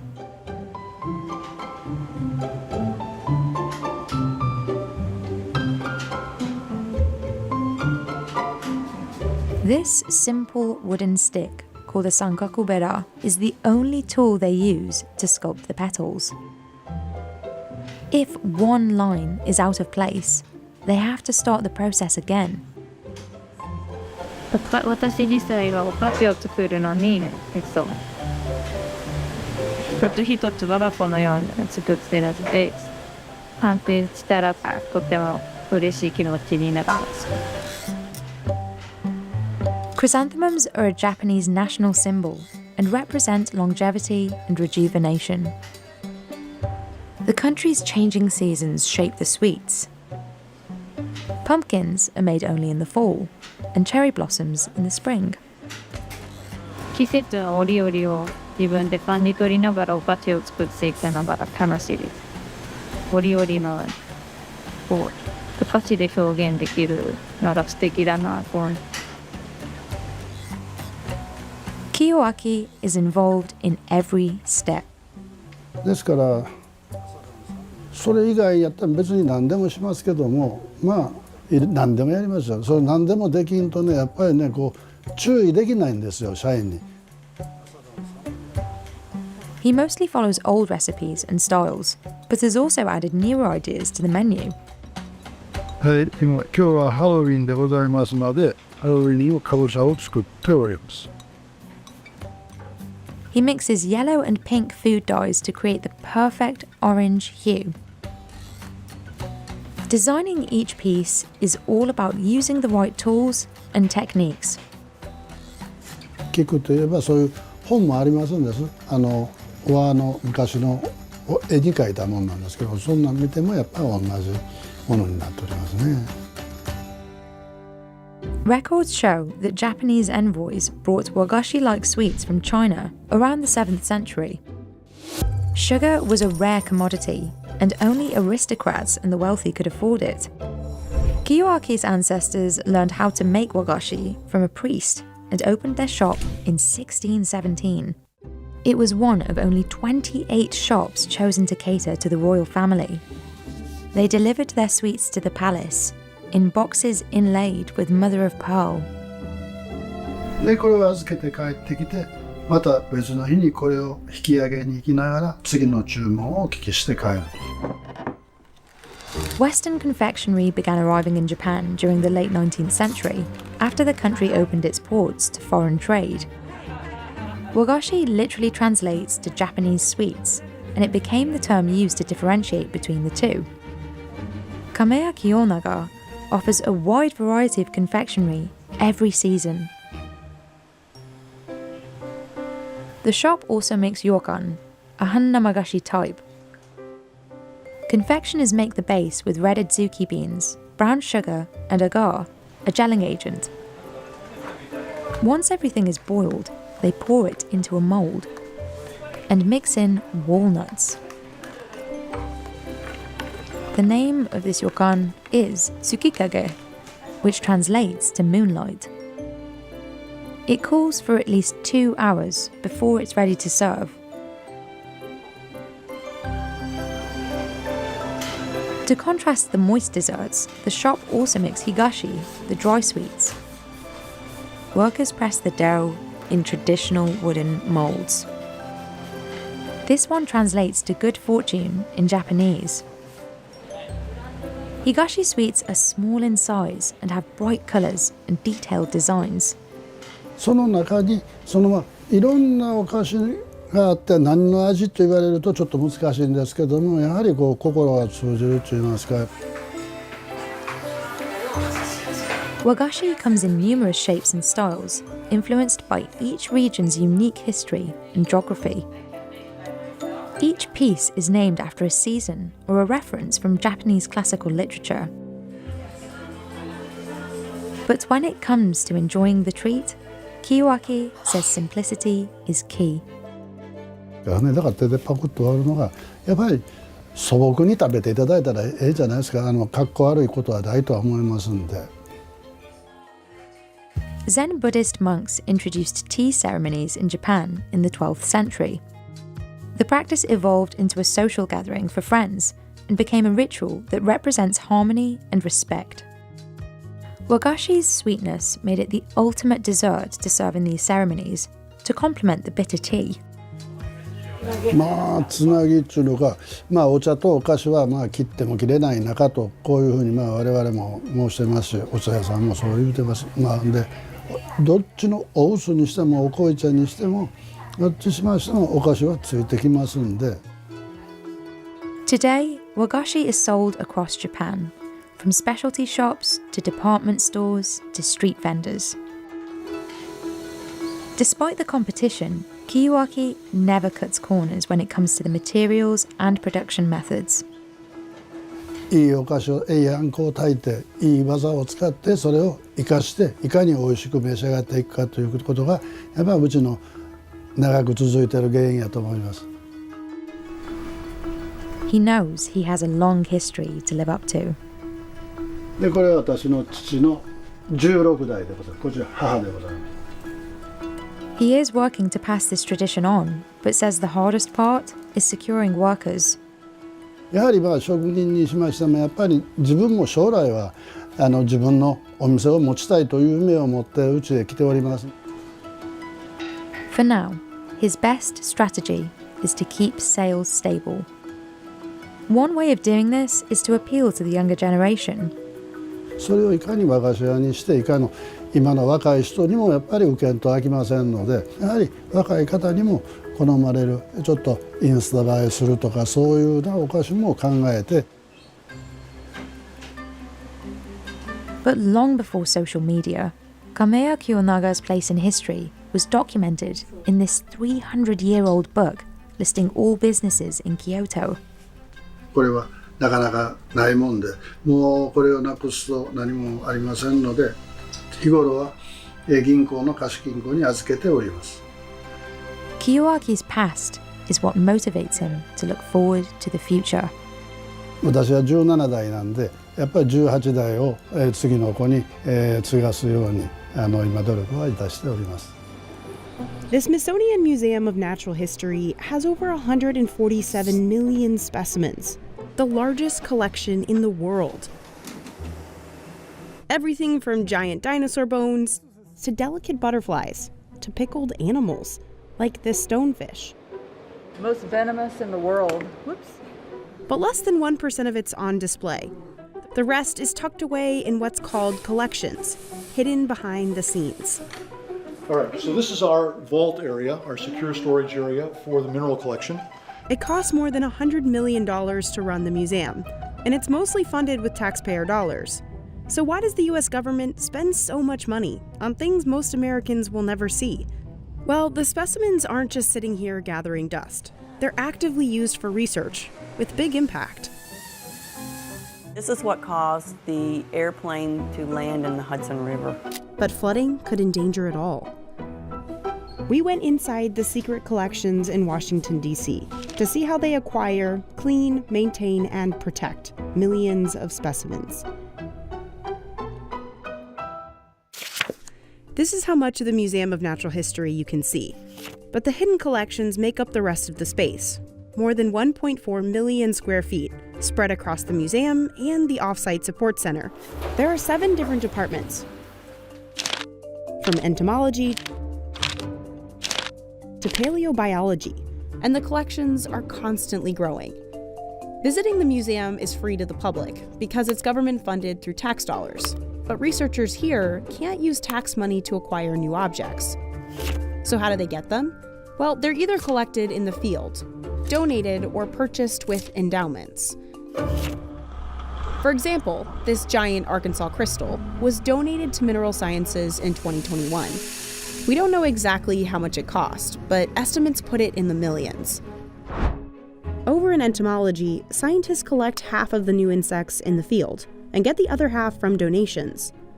As people retire and they're looking for permanent homes for their collections, those often come to us. These are the tailless whip scorpions, so anybody who watched Harry Potter would recognize these. They're actually really docile, they're easy to handle. You can actually get these as pets.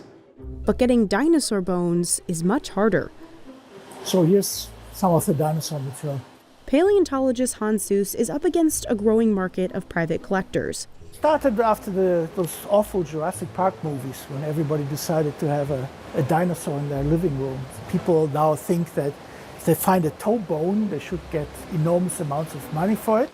And since they have to rely on endowments, museums can't compete at million-dollar auctions. Often commercially collected fossils have no detailed locality information, and that makes them scientifically almost worthless. So all Hans can collect are bones he finds on federal lands, or smaller ones he can purchase with donations. But some collections at the museum are just really old. Today, bird researchers rarely collect specimens in the wild. This bird was collected in 1904. And if they do, it's from healthy bird populations. Today we take tissues, we take song recordings, we keep skeletons, we make spread wings. So we have a lot more parts of the bird that we save. And it's our ethical responsibility to do as much as we can with the specimen if we're going to take it from the wild for research. Once a specimen is purchased or collected in the field, it's transported to the museum. Specimens like that giant crystal then go through a process called accessioning. Is where the museum inspects the objects so they can take ownership of it, make sure that it's in good shape when we receive it here at the museum. The museum acquires 300,000 specimens a year to reflect the scale and the diversity of the natural world. Once the museum accepts an object, it has to get cleaned. Out at the Museum Support Center, any recently living creatures are cleaned using beetles that really like to munch on dry skin. They're a little bit more free-roaming in the larger chamber. There's nothing really containing them except for trays. You don't want rotting flesh in storage. We currently have a sea turtle, elephant, dolphin skulls, and I believe there's a wallaby in there. Cleaning dinosaur bones takes even more work. We'd be lucky if all we had to do was just dust them off. They're encased in their host rock, which is what we call matrix. And that matrix has to be removed little by little, bit by bit. Michelle uses this machine, called an air scrape. It blasts compressed air at the rock. But how do they prepare something to be stored forever? Well, a dinosaur bone can't just sit on a shelf exposed. Over time, gravity would start to break it down. So most bones get a custom storage cradle, built out of fiberglass and plaster. It's basically a fancy Tempur-Pedic. Each costs about $800. They're pest and water resistant. Hans wants them to last because he loves his fossils. I'm kind of a wallflower, but you tell people that you're a paleontologist at the Smithsonian and you're suddenly the center of attention. On the other side of the museum, some of the older animals got stuffed. Squirrel. And some get pickled. When you pickle a whole organism, you can study not just their fur and their skeleton, but their internal anatomy and all that kind of stuff. Everything from a polar bear embryo to bats to giant fish are stored in alcohol. These fish come from all over the world. So see, these do not fit in jars, and the cheesecloth is to keep them from drying out if the level gets low. So the coelacanth, they thought it was extinct, and in 1938, it was discovered in South Africa. It was a very big deal, as you can imagine. Over in entomology, the insects get dried and pinned, so they're temperature stable. Then Floyd and his team put them into these hydraulic carriages. We have 35 million specimens in the collection. We have over 400,000 species represented in our collection, which is more than all the other departments combined.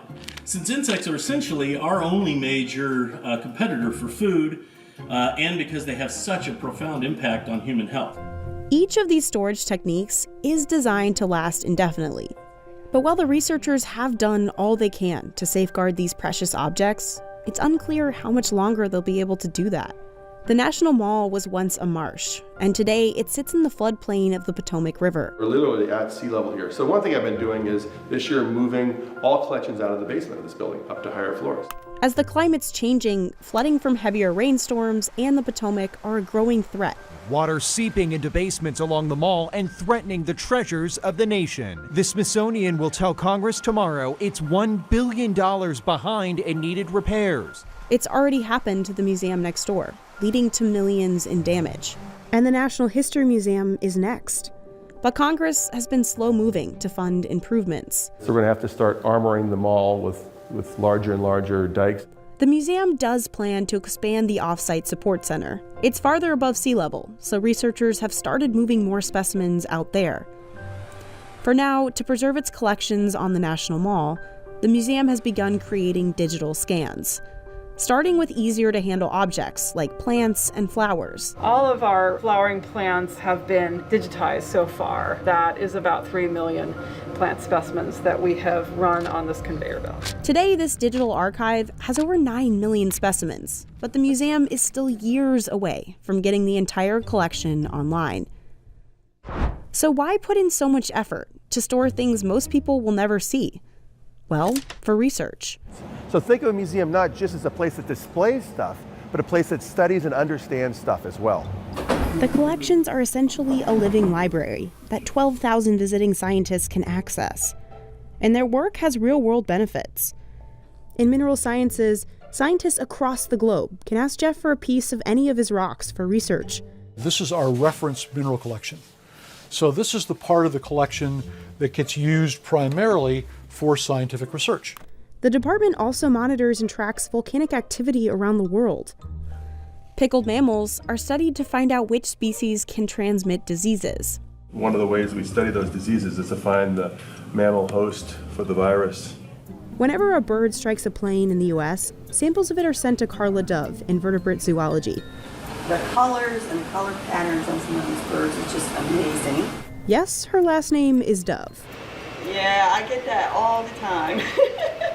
My name is very appropriate. Okay, so I'm just coming from the mail room where I picked up the Daily Mail. These packages all have specimens of bird remains or some kind of wildlife remains that were scraped off of aircraft.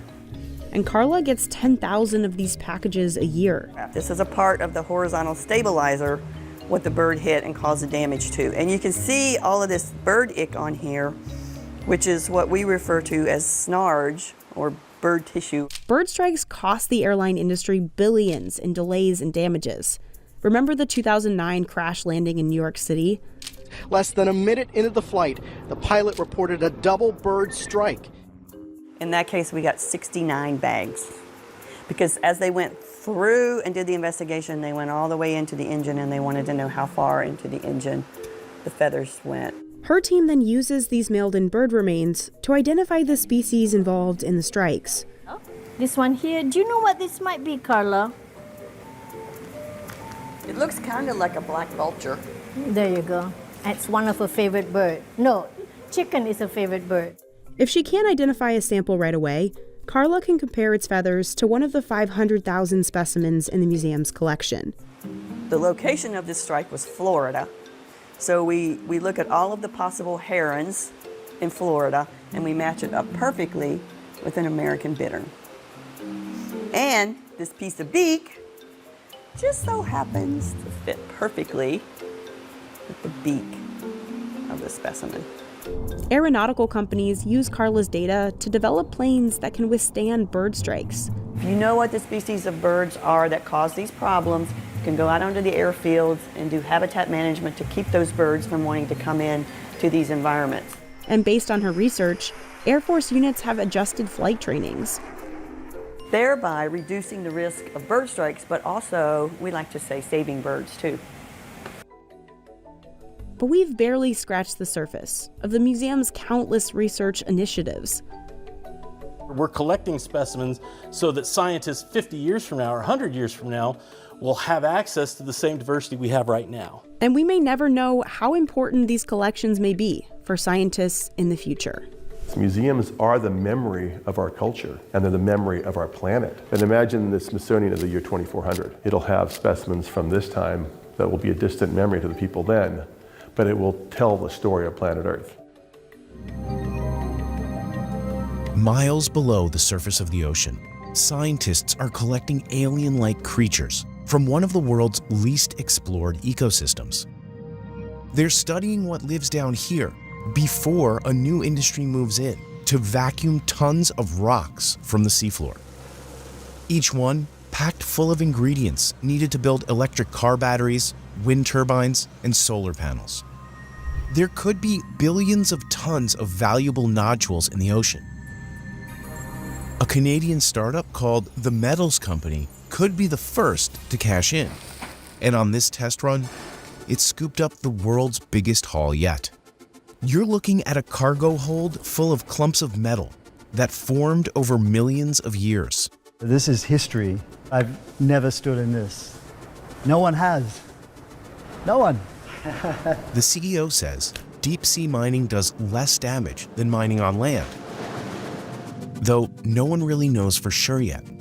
Should we be going to dig up our rainforest to get these metals? Or should we be going to this abyssal zone to pick up rocks? But as the company toasts to a successful pilot mission, environmental activists say deep sea mining is not worth the risks. We call on you to stop plundering the sea floor. They say they have leaked video of sediment dumping that proves their point. Keep it in the ground, just keep it in the ground. Hundreds of experts have called for a pause on this kind of mining until one of the world's most mysterious ecosystems can be studied further. Please do the science before you go in and destroy. Can vacuuming billions of rocks from the deep sea really help power a switch to renewable energy? And is this kind of mining actually any better than mining on land? We went aboard the Hidden Gem to see what mining the deep sea really looks like. These rocks are called polymetallic nodules. If you cut one in half, the inside is kind of like a jawbreaker candy. Each one begins with a fragment, like a shark tooth or shell. Over millions of years, metal particles from the water and sediment build up. A layer just a few millimeters thick can take 1 million years to form. Nodules are found in flat, soft parts of the deep ocean around the world. One of the most promising nodule fields is in the Clarion-Clipperton Zone, a stretch of Pacific Ocean floor about as wide as the continental United States. Nearly 20 companies and countries are racing to launch the deep sea mining industry here. Much of it is reserved for developing nations, so the Metals Company partnered with 3 Pacific Island countries to be able to explore their plots. How are you? Jared, nice to meet you. Gerard Barron is on a decade-long quest to mine the deep. His last venture ran out of money. I wanted to do something that was near impossible. You know, I was pretty sure that if I didn't do this, then it may not move forward. And that would be a travesty. He's the CEO of the Metals Company, Nicest. which in November finished a 10-week trial run, collecting nodules from the deep. Today marks one of the most important proof points. The technology is available to collect these rocks at a commercial scale. Here's how it works. The ship lowers a collector vehicle into the water. This prototype weighs 90 tons and is about the size of a minibus.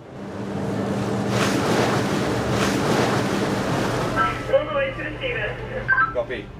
Operators drive the collector remotely from inside this control room. Yeah, nodules. Each vehicle has 4 nozzles and sensors that adjust their positions. They hover just above the seabed, and the nodules that are laying there are sucked into the nozzle. They work kind of like a vacuum cleaner. The machine also collects the top few centimeters of mud. Internal pumps separate that from the rocks and shoot some of the sediment back out. Next, air bubbles push rocks, mud, and seawater up a tube that can extend up to 2.5 miles. After about 12 minutes, the slurry reaches the surface. A whirlpool uses gravity to separate the nodules from water and sediment. The Hidden Gem was originally built to drill for oil. The metals company and its engineering partner called Allseas retrofitted it to collect and store nodules. The pile in this hold is the expedition's harvest. The company says it's 3,000 metric tons. This is the first time a commercial collection of this scale has ever been done. Many rocks break apart on their way up to the ship. They are quite brittle, but still the product is very valuable for extraction of nickel, cobalt, copper and manganese. Most of the nodules will stay in storage until the company scales up.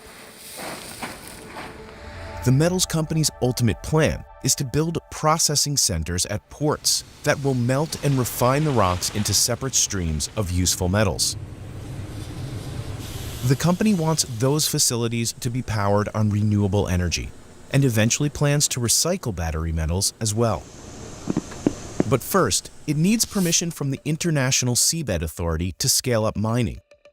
Some have criticized that process, saying approval to explore mining in the first place has been rushed and secretive. But the CEO says this mission will provide insights about mining that you can only get by mining. If you're going to move an industry from an idea into commercial production, you need to do this. All of this data is going to be so important as we build a picture and prepare our finalized environmental impact study. Researchers hired by the metals company sail alongside the mining ship in this science vessel. They're taking samples before and after harvesting to see how kicking up clouds of sediment or creating lots of noise affects the deep sea environment. I sometimes hear our critics say, but how can we trust the science if you're paying for it? I say to them, well, who's going to pay for it? If I'm not going to pay for it, I'm sure you're not either. The company's environmental impact statement based on this mission is expected in the second half of 2023. And one of the main questions is what to do with the water and sediment sucked up with the nodules. The metals company is still testing out the right depth to minimize the impact of sediment clouds, but estimates it's below 1,200 meters. If it's closer to the surface, it can block sunlight to sea life below and spread to a wider area. Activist groups shared these video clips with Insider. They say it shows the Hidden Gem spilling wastewater onto the surface. The metals company responded with their own video, saying it was a temporary overflow from the whirlpool, which it says ran over the deck and out of these pipes. In an email, the company said the event did not have the potential to cause harm.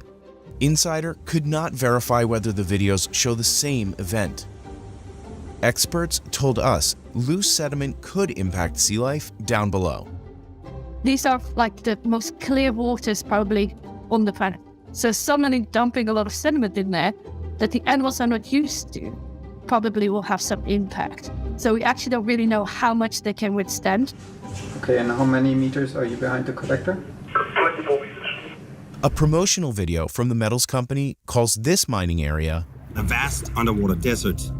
But even deserts have life in them, and this stretch of seafloor does too. Many of the species in the dark, high-pressure habitat haven't been found anywhere else on Earth. Recent expeditions have found a never-before-seen octopus, a swarm of eels eating bait, plus sea cucumbers, fish, and stuff we didn't even have a name for yet. Like this thing with nearly 7-foot-long tentacles. It's attached to a sponge stalk, which is stuck on a nodule. That's a key detail. The rocks seem to give some creatures on the soft seafloor something to hold on to. So no matter how careful the miners are not to stir up sand, removing nodules would take away key habitat and likely kill any animals attached to them. We can't really predict the scale of species extinctions that would come from that much mining, but there's reason to think it could be significant. We don't actually know enough yet to understand all these impacts and therefore the costs. What we do know is that mining metals on land can have devastating effects. The cobalt rush in the Democratic Republic of the Congo has been linked to human rights abuses, including the use of child labor. walitusukuma tunaenda tena tunarudia. In Indonesia and the Philippines, nickel mining operations led to the deforestation of tropical areas. But some mines are managed better than others. People promoting deep-sea mining often argue that all land-based mining is inherently badly managed. And that's not true. There are certainly many cases where it is, but there are certainly many cases where it's not. Ores mined on land also leave behind lots of leftovers, called tailings. These can leach dangerous pollution into water and soil if not disposed of properly. The CEO believes seafloor mining solves that waste issue and has other benefits too. We generate zero waste and zero tailings. We don't have the risk of any child labor. We can commercially pick up these rocks and help stop some of the terrible deforestation of our most biodiverse habitats on land. That would mean replacing some land-based mining with deep-sea mining. But experts say there's no evidence land-based mining would go away or even decline if we mine the seafloor. You'll just end up with a situation that you are going to have increased ecological harm on land and then at sea as well. Hidden gem, hidden gem, hidden gem. On November 16th, a Greenpeace campaigner radioed the mining ship at sea to tell the crew his concerns.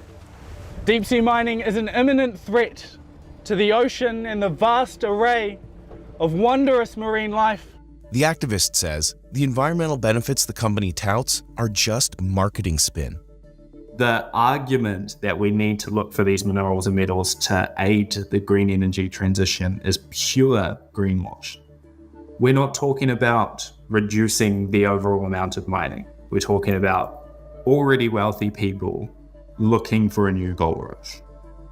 Ultimately, experts say mining always has trade-offs, no matter where you do it. There's no question that deep-sea mining would have major environmental impacts, but whether those are acceptable trade-offs is a decision society has to make. Experts told Insider the best way to make that decision is by starting small. To start with one mining operation and monitor it very well for at least 10 years. And my personal view is that probably it could sustain one mining operation without having major regional loss of ecosystem services and biodiversity. But people are not talking about one mining operation. Right now, 22 companies and governments have contracts to explore deep-sea mining in international waters. The metals company says it could begin full-scale operations as soon as 2025. To shift away from fossil fuels, energy experts say we need metals for batteries, solar panels, and wind turbines now. I don't think deep sea mining would ever be able to be a substantial producer. So the question is that niche, that boutique sort of fraction of the market, is it worth the risk? The International Energy Agency says that to avoid the worst effects of climate change in coming decades, the world needs to mine at least 4 times as many metals as it does now. Nodules could help with that, but we'll still need a lot of metals from land and a lot more recycling.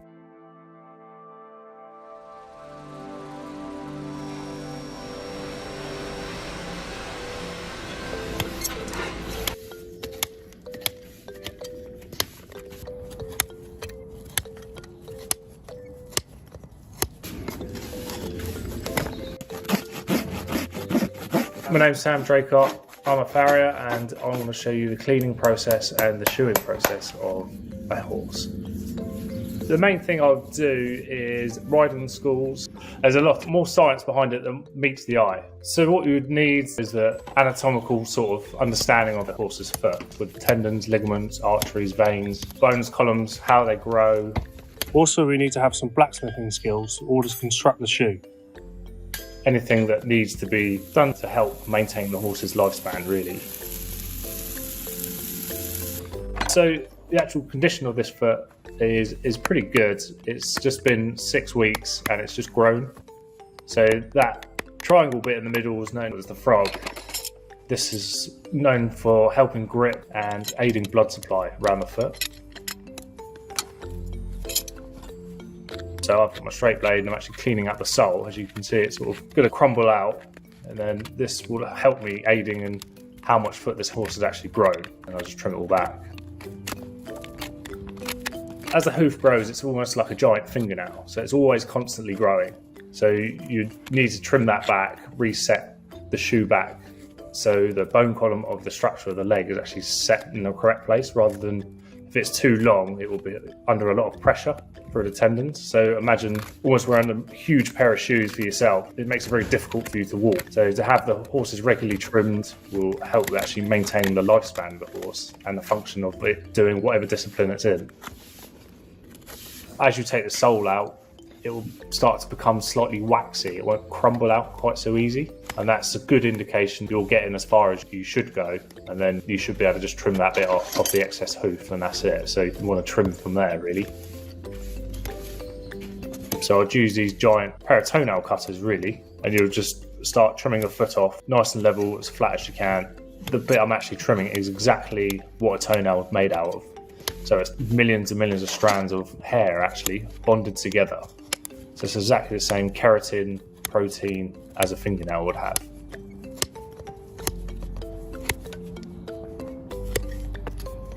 There is actually no nerve endings on the bits that I touch. The horse feels the sensation, so imagine having a shoe on and somebody taps the bottom of your shoe. You'll feel the sensation of it, but it doesn't actually hurt you. It's pretty much exactly the same.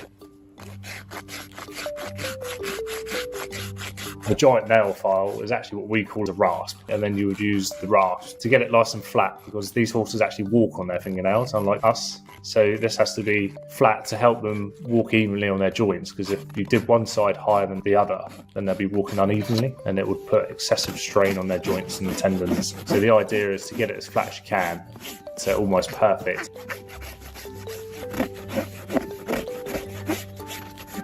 So say if it wasn't quite 100% perfectly flat, the shoe would actually finish that job for you. So every foot that I do is completely unique. There's no feet that are two are the same. I buy these sort of factory made to a standard size, and then we put them in the forge to heat them up to make them flexible and malleable enough to make them custom for the horse. So the process would start with getting the right size for the horse. Sort of by memory and a lot of practice, as you're trimming the feet, you sort of see the shape that the horse's feet have. So you might see it slightly straight on one side, quite flare on one side. You would clock that in your brain, automatically get a rough size and shape that you would need. And 9 times out of 10, I would get it pretty much bang on straight away. I'm now sort of looking to make sure that the shoe fits the foot. This doesn't hurt the horse's foot at all. If you hold it on there for a long time, then the sensation of the heat will travel up the foot. They will eventually feel it, but I'd say 5-6 seconds is probably all you need. And then this will make a mirror image from the shoe to the foot surface. So as you burn it on, it makes it perfectly flat. So it's like a perfect snug fit.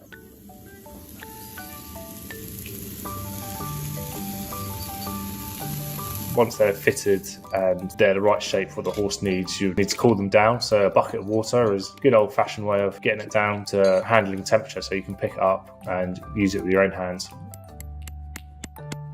The nails probably only go about 2 or 3 mil into the hoof wall, and then they'll go up the hoof wall and then come out the side.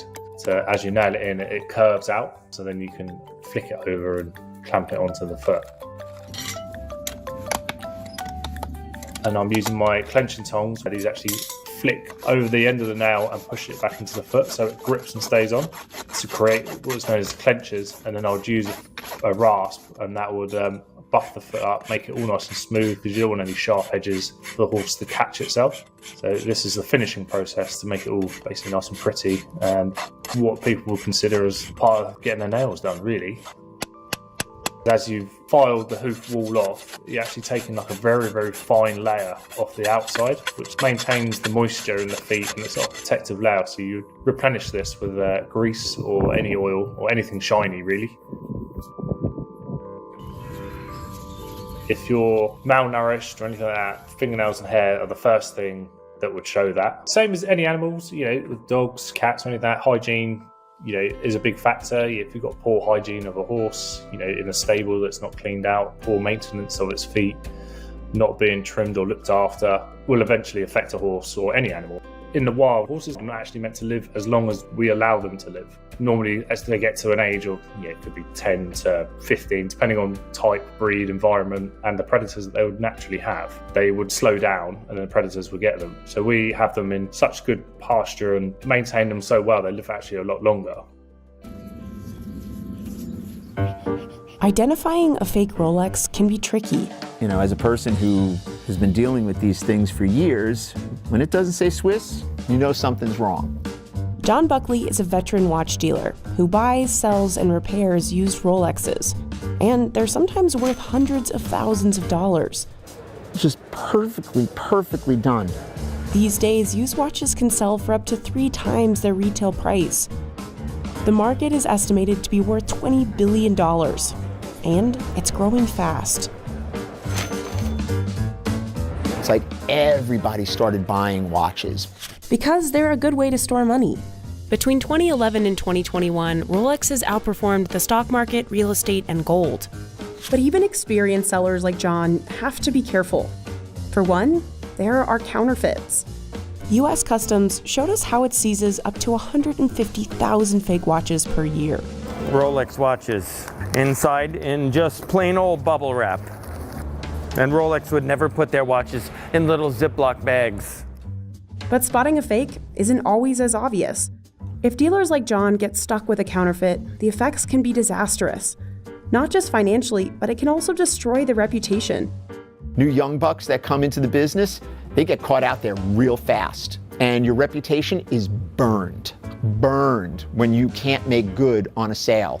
Factory bezel, factory dial. We followed John through Manhattan's famous Diamond District to see how he strikes deals in such a competitive market. It's 13.3. No, it's not so bad. Of course it's not so bad. Why do you think I'm offering it to you? This section of 47th Street is home to over 2,600 businesses selling gems, jewelry, and luxury watches. John buys and sells roughly a dozen watches per week here from stores and other collectors. Today, he's visiting 2 of his regular spots. Little Eddie's got a Patek that I need. Hopefully I could buy it from him, and I'm going to show him a couple of pieces that I've got. I got to find it first. Oh, that's good. What's good about this watch, it comes fully complete. Look at the condition. You got everything? Yeah. John already has a customer lined up for this rare Patek Philippe. I really like this watch for myself. What's the date on the papers? I'm curious. Not that it matters. He's hoping to get it for under $40,000. Listen, I know it's a nice watch. I'm not here to beat you up. You know I need it. 36,000? I thought I was pretty good at 35. 37,000, that's my final price. I think it's fair. You can think about it. I don't have to think. Mazal. No problem. You're the man. Thank you. This watch will be sold for 40,000 and change. So I'll make $3,000 on the watch, which is not bad. Down the street, John has his eye on a gold Rolex day date with diamonds on the bezel, or the ring surrounding its glass. How much is this $21,000 watch? 25,000. Yes. 2, 3, 5. You like that, right? Let's do it. It's factory diamond dial, factory diamond bezel. 23.5. The deal, but I'm gonna do for you. I'm gonna obviously say yes, but. Really? It's beautiful. John typically has around 30 watches in his collection, and most already have buyers lined up. We like cash flow. I write a check, I want to know that, I'm going to have that money back, I'll make my profit on it, and move on to the next one. It's like the holy grail over here. I didn't even think they were still producing them. He doesn't want to risk getting stuck with something he might not sell, even if he loves it, like this diamond-studded Rolex from Qatar, which has an asking price of $175,000. When you look at these that they make on the street and you compare it to something like this, I mean, it's a different world. I don't have a home for it. Despite the high price tags, John says he rarely makes more than a few $1,000s per watch. Sometimes it's only a few hundred. There are very few home runs in this game. I mean, I don't know what is considered a home run. Making $10,000 on a watch, it's like that doesn't happen. Thank you, Yasha Mazal. And thank you. Thank you so much. In fact, he makes even more money selling obscure parts than the actual watches. These are interesting. These are called color change or tropical. And years ago, guys would never keep this stuff. But now, because they're unique, they keep them and they ask for a lot of money for them. These are Daytona dials, which are actually pretty cool. This is just tons of stuff, wallets, Rolex, duffel bags and hats. We have it all. We do. He's hoarded these Rolex parts in his workshop for 25 years. We're here in the lab. This is where I get to practice my guerrilla watchmaking skills. You have to have a very specific part for a very specific watch in order for it to command a very high price. John has seen demand for Rolex parts and watches skyrocket after 2017. That's when a Rolex Daytona worn by the actor Paul Newman broke a record, selling for $15.5 million plus fees. Selling officially at $15,500,000. Thank you for your patience, Natalie. It is history now. $15,500,000. What happened after that was this big bull run, and I hate to use stock terminology, but that's what it was. It's like everybody started buying watches. In 2021, Rolex retail sales were estimated to be higher than the next 5 brands combined. So why are they in such high demand? First off, their reputation for quality. They're made by hand with materials like 18-karat gold, platinum, and stainless steel. And there aren't many new ones entering the market. Brands like Patek Philippe and Audemars Piguet each make fewer than 100,000 watches per year. Rolex makes an estimated 1 million annually.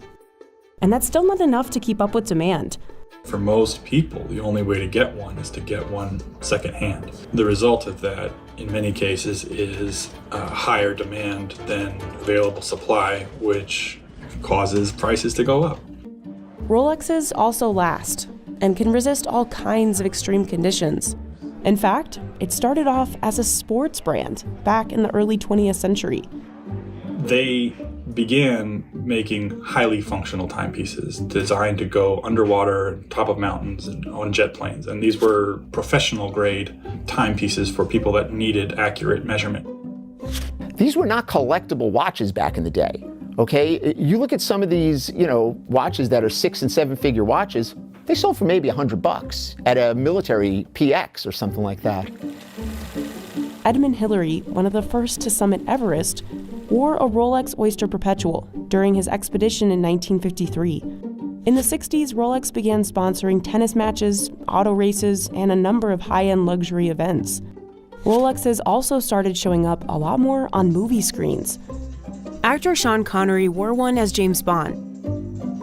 Marlon Brando wore one too. By the 1980s, Rolexes were sought-after collectibles. Today, a Rolex Daytona model is so popular, it's almost impossible to get on a waiting list. I'm still on a waiting list since 1996, just to give you an idea. But buyers are willing to spend a lot to skip the line, which is why used Rolexes can sell for 2 to 3 times their retail cost. And as demand soars, watch dealers like John have to be even warier of the biggest trap of the trade: counterfeits. Customs officer Steve Nethersall showed us how they sniff out and seize counterfeit watches at JFK Airport.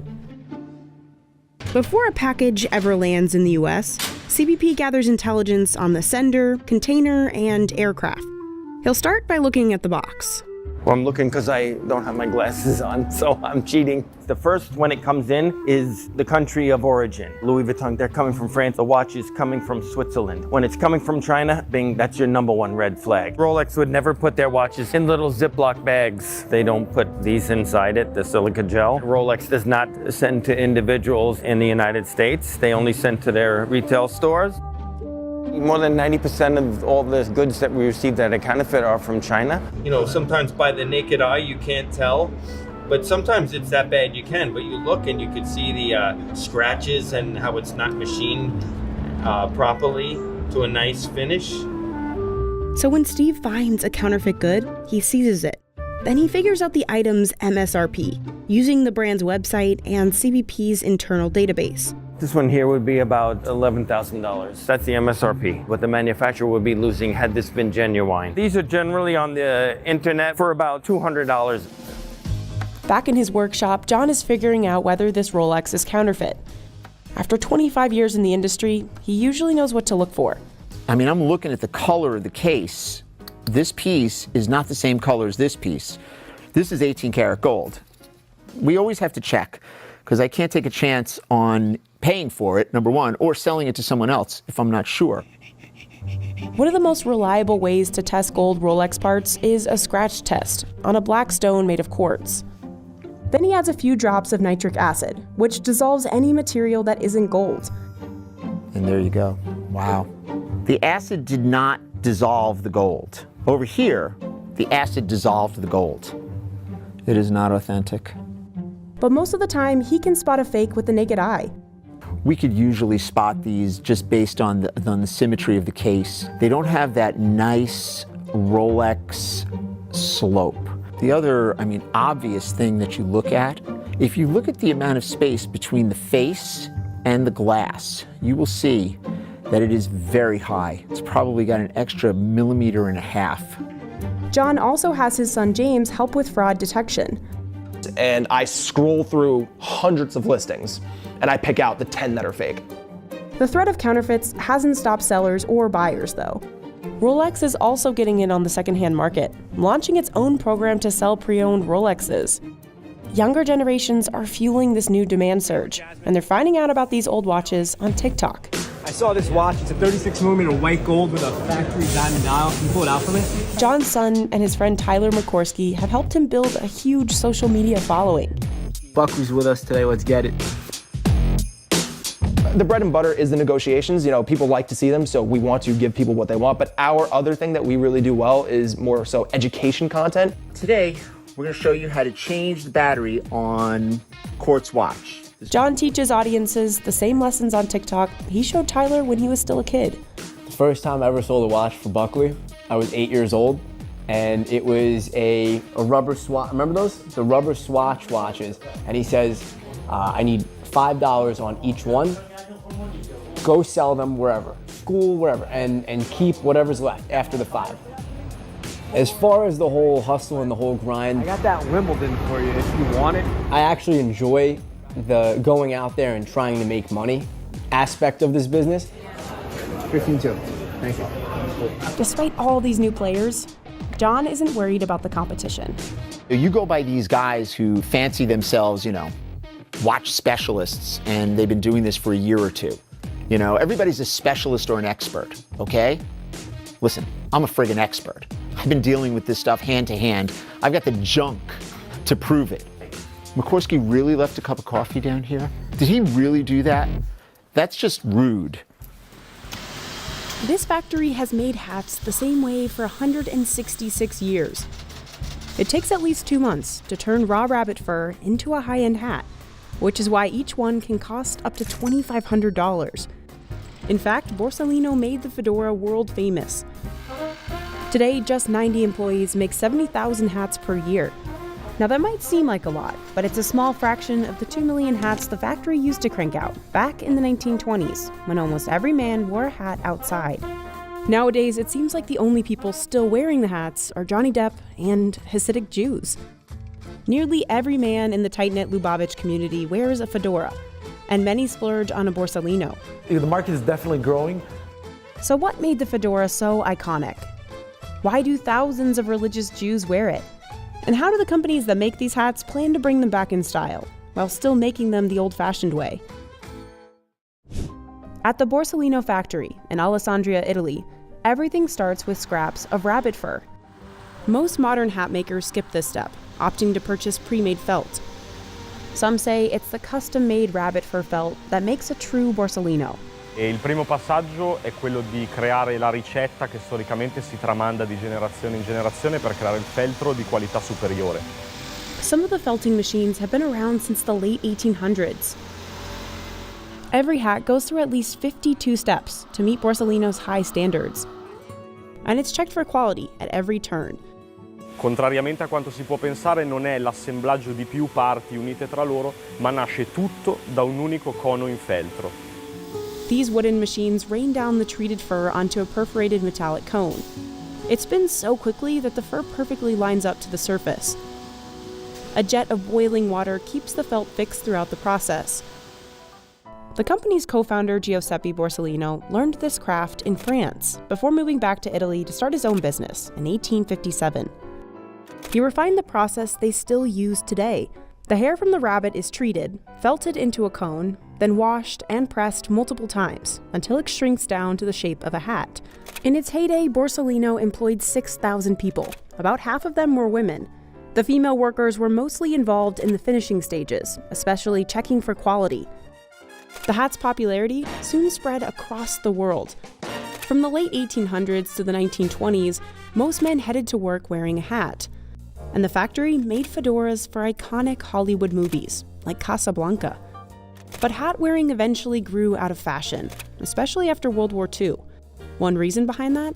Hats used to remind men of their time in uniform.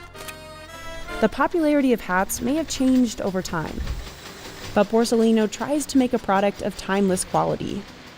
We build and we manufacture the hat with the same process, with the same machine, with all the passage. Once the raw shape for the hat is created, it's still very fragile. A worker carefully peels it off the cone. Then the fabric heads to a smaller roller and cast iron. These machines help lock the fibers together. Then the fabric goes through the first of 3 quality inspections. In a dark room, an artisan checks that the surface of the felt is uniform. But the felt pieces are still too big. These machines use boiling water to shrink them down and repeatedly stamp the felt. Una volta che abbiamo ridotto le dimensioni del cono e lo abbiamo reso più spesso, si passa al reparto delle informature. That's where it transforms from a cone to resembling an actual hat. Later on, the stiffening machine's large claw breaks down the weave of the felt. It creates the division between the crown and the brim. Then it's time for Scotty steam shaping, a process named after the Borsellino craftsman who invented it. The felt capelline is placed in a machine that uses pressure and steam to press it down with an aluminum block. Now there's a well-defined crown in the hat. Dunque smettiamo di chiamarlo cono e iniziamo a chiamarlo cappello. Workers remove any excess hair fibers, and the hat heads to the finishing station. Giovanni Zamiri has worked here since 1989. He helps create the shape of the hat's brim. Questa lavorazione viene effettuata con un macchinario a caldo umido, dove andiamo a creare una particolare curvatura e andiamo a creare appunto la formazione dell'ala del cappello. Giovanni says everything requires close attention. Back in the 1920s, workers watched over the dyeing of the felts. They used sticks to keep them submerged, but today machines dye the felts with steam pressure and boiling water. They soak here for at least 90 minutes. The hats are just now beginning to take on the classic fedora shape. Lo chiamo finissaggio di rifinitura del cappello, che è unico al mondo. The accessories department sews in the lining, internal leather belt, and external cotton band. And the final flourish that's also stood the test of time?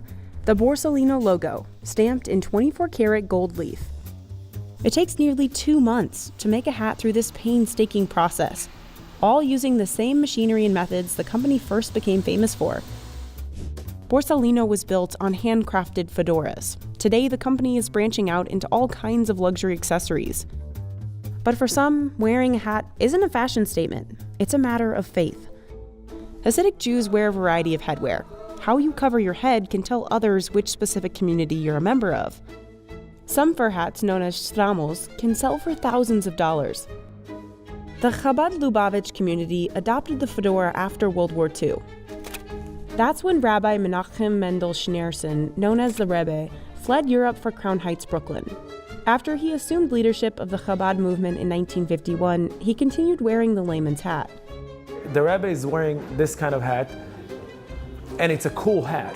It's not exactly a shtreimel, then it's a no-brainer.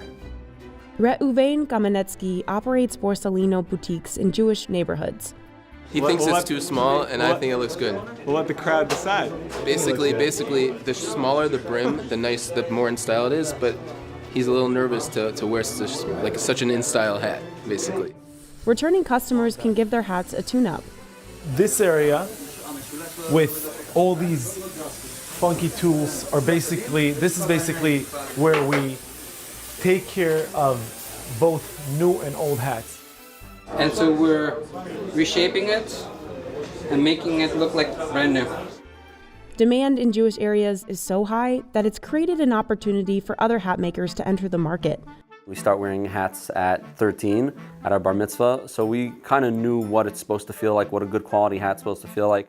Brooklyn brothers Levi and Yossi Chayo co-founded Bellissimo, which competes with Borsalino for this religious market. So we knew what people wanted, being that we were the consumer as well. They started their hat business back in 2017, after Levi went shopping. The prices went up, and I'm like, I think we can make a better hat. The brothers started making hats by hand. We put together $1,000, we got a hold of 10 sample hats, and we popped up a tent on the street, and we said we're gonna start with 10 hats and try to just show it to people, not even give it to them. Everything works with steam. Steam can do anything. This one actually looks pretty good. I'm not gonna mess with it. Now they manufacture at a factory in Montreal. Right now she's smoothing out the sweatband and making sure it looks perfect. But just like Borsalino, this company is also relying on equipment that's over 100 years old.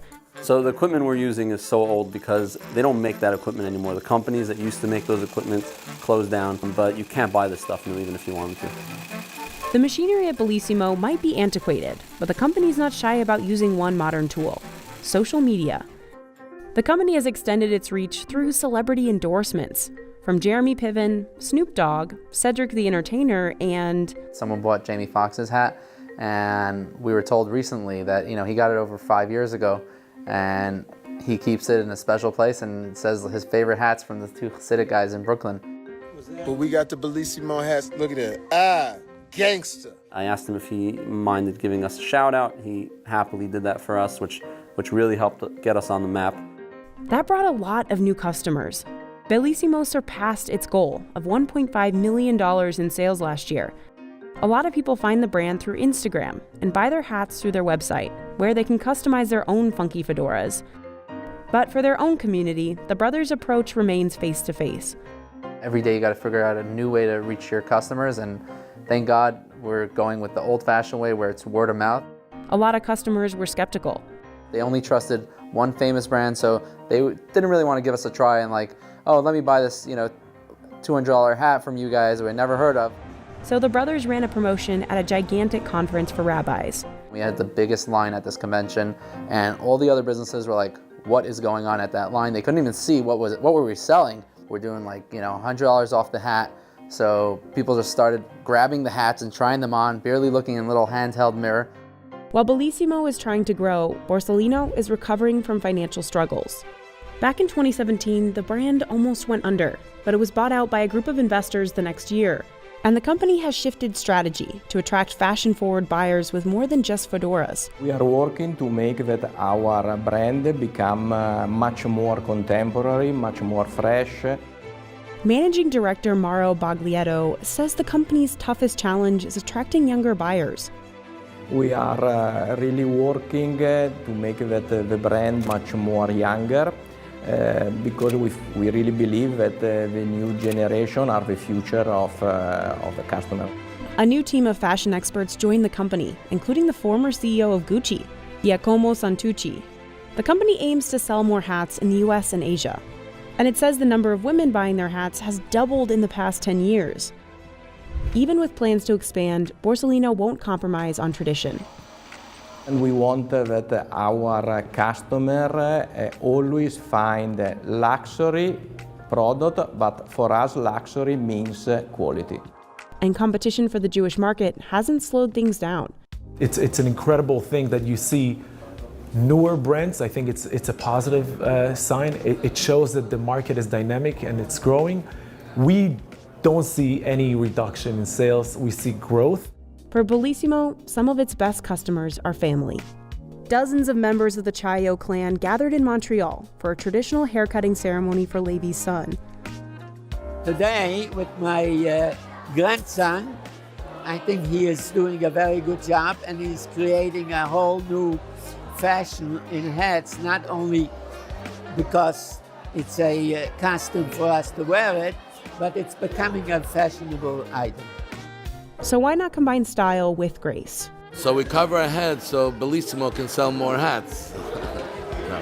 We cover our head because it's a recognition that there's always a being above us. God is above us.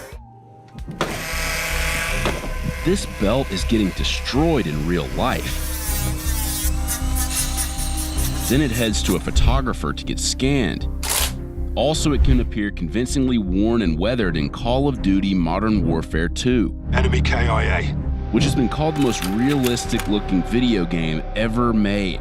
The team behind the popular franchise has created and distressed tens of thousands of real props, set pieces, and costumes like this. Direct. Target destroyed. But they didn't stop with objects.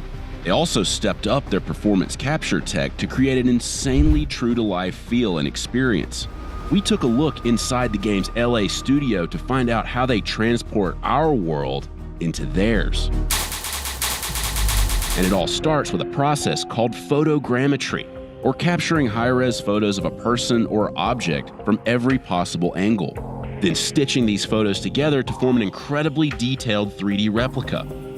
It fires off all 5 cameras at once. The turntable will turn 8 degrees, and then it takes another shot. And because we're capturing it from down below and up above, we get every angle of this part, which allows our photogrammetry software to reconstruct this as a 3D model. The Modern Warfare team can then manipulate this photorealistic 3D model in the computer. Photogrammetry makes it easier and quicker to enrich the world of the game with new objects and characters. Traditionally, video game characters are built digitally, and that's exactly how Call of Duty worked until 2015, when the team began incorporating photogrammetry. Now, the team can build a character in 1 week instead of 6. And the output is a mesh, very, very dense, with a lot of details that can go to our character artists, and using this data, they're gonna build the game asset. One of the most time-saving parts of this process is the ability to scan costumes in all of their glorious details. See, when building costumes in the computer, a good chunk of the time is spent painting in wear and tear. Call of Duty is a war game after all. Nothing about the costumes should look pristine. With photogrammetry, instead of digitally simulating each scuff, chip, and stain, you can create all of those details in the physical world and scan them into the game. So this is our distressing station. This is where we take gear that we're putting on characters in the game. We distress it to look like it's been out in the field for an extended period of time, because when you get something brand new, it really wouldn't scan well. It doesn't have any sense of realism. They use rotary tools to rip and fray the costumes, and sanders to make the fabric less starchy and rigid. The fabric tends to feel older if you sand it down. And to make the clothes feel like they've been out in the desert for weeks at a time. We have bags of fake dirt. You can actually just kind of plop it down right on the item. This process only looks haphazard. Story matters. We try to put it where we think, if worn in the field, where would a soldier kind of lay on the ground? Where would the most scratches occur? Where would the most holes happen? And where would the most dirt accumulate? When we distress stuff, we try to kind of tell the story. That story might involve stains or bullet wounds. We used to use things like coffee and tea to stain things, but those ended up creating a bad smell over time. So now we use things like black ink mixed with water. We have fake Hollywood blood here. So if anything needs to look like somebody's been injured in it, we have that. Putting a fully costumed actor into the photogrammetry dome helps the team capture other subtleties too, like how fabric hangs and sways on the body.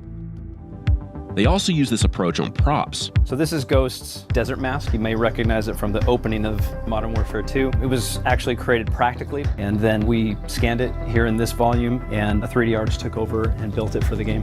Many props get scanned into the game through an alternative approach called an Arago rig. It's a new system that we implemented recently. It's just for prop scanning mostly. It's like a step up from having a bunch of cameras. The system allows you to have a single camera on. The miniature is on a rotating turntable, and the machine will just move move the camera around for you. So instead of figuring out where you need to be in relation to your subject, you just do that on the software. So you can prearrange all your camera needs or your camera positions and input all your camera settings, and then it will just do the sequence for you. This is actually packable and transportable. You can take this to a prop house and then scan hundreds of props a day. Here, Valerio is using the Arago rig to scan in one of the game's many miniatures, handcrafted models of set pieces, weapons, and vehicles. Once scanned in, these models serve as the emblems for Battle Pass, the system that rewards users for playing the game.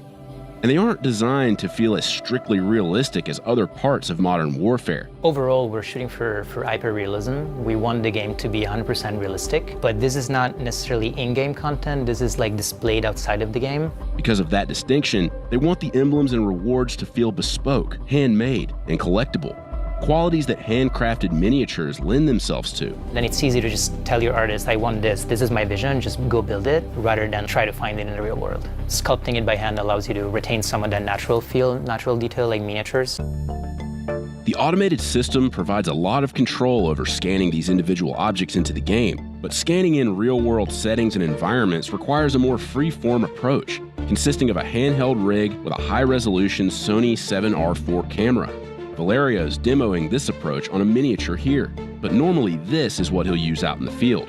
For real-life settings and set pieces that can't be placed on a turntable or stuck inside the dome. We rely on these high-resolution cameras to be able to pull detail from the real world. I would say 80% of the scans that I do happen out in the real world. So it could be an urban environment, and we could be shooting a lot of ground, a lot of street elements, trash cans, curbs, a lot of small detail that's going to help really push the fidelity, the quality of the game. And then there are natural textures. We also do foliage, for example, a lot of rocks, sandstone, granite. I did a lot of sand up in Northern California, coastal scans.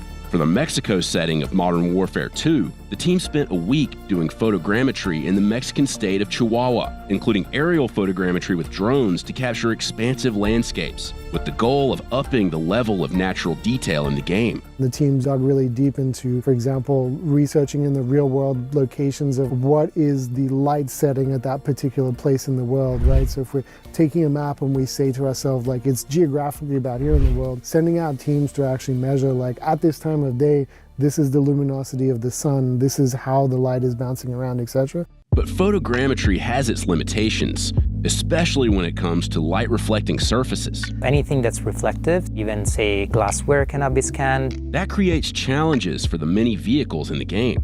Another limitation of photogrammetry? It only works on static objects like rocks, curbs, trash cans. Anything that moves, like, a tree canopy or even a person's hair, usually cannot be scanned really well. So water is something that cannot be scanned. Even when we scan characters and actors, we don't really get the hair to work too well with this technology. That's where they use computer simulations to govern the physical behavior of moving elements like hair or water, helping create the Amsterdam Canal seen here. But Amsterdam would be a ghost town without lifelike characters to populate it. And to create dynamic characters, you can't just stick actors inside the photogrammetry dome. As many facial expressions as actors do in there, it's still a static process. Photogrammetry is one of many reality capture techniques or methods. The other method the game relies on for its characters, performance capture. This process differs slightly from motion capture as it records not just the motion of the body, but also the face, fingers, and voice. We capture the performance, so the body. We have head-mounted cameras to capture all the subtle performance for the face, and we also capture audio, so everything is captured all together. It's like basically shooting a movie at the stage. But it's also different from filming a movie in some key ways. For one, the actors' expressions are captured via facial cameras mounted to their heads. Because some detail gets lost in this facial capture process, performing for video games is a bit like performing on stage, where actors rely on slightly exaggerated movements and expressions. And unlike movies, video games are interactive, and players can fall, run, climb, and fight indefinitely. That means actors must record hundreds of exertion sounds and other noises, sometimes doing dozens of takes on a grunt or sigh, to keep their characters from sounding stale or robotic over hours of gameplay.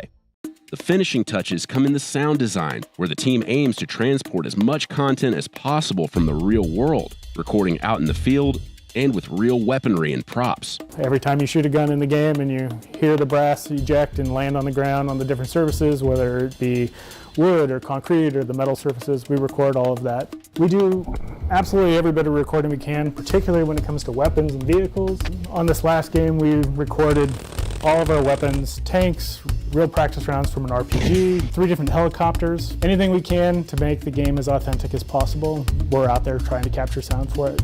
It's all part of raising the stakes and keeping them high to fully immerse players in the game and make their actions feel like they carry weight when simulating something as perilous as war.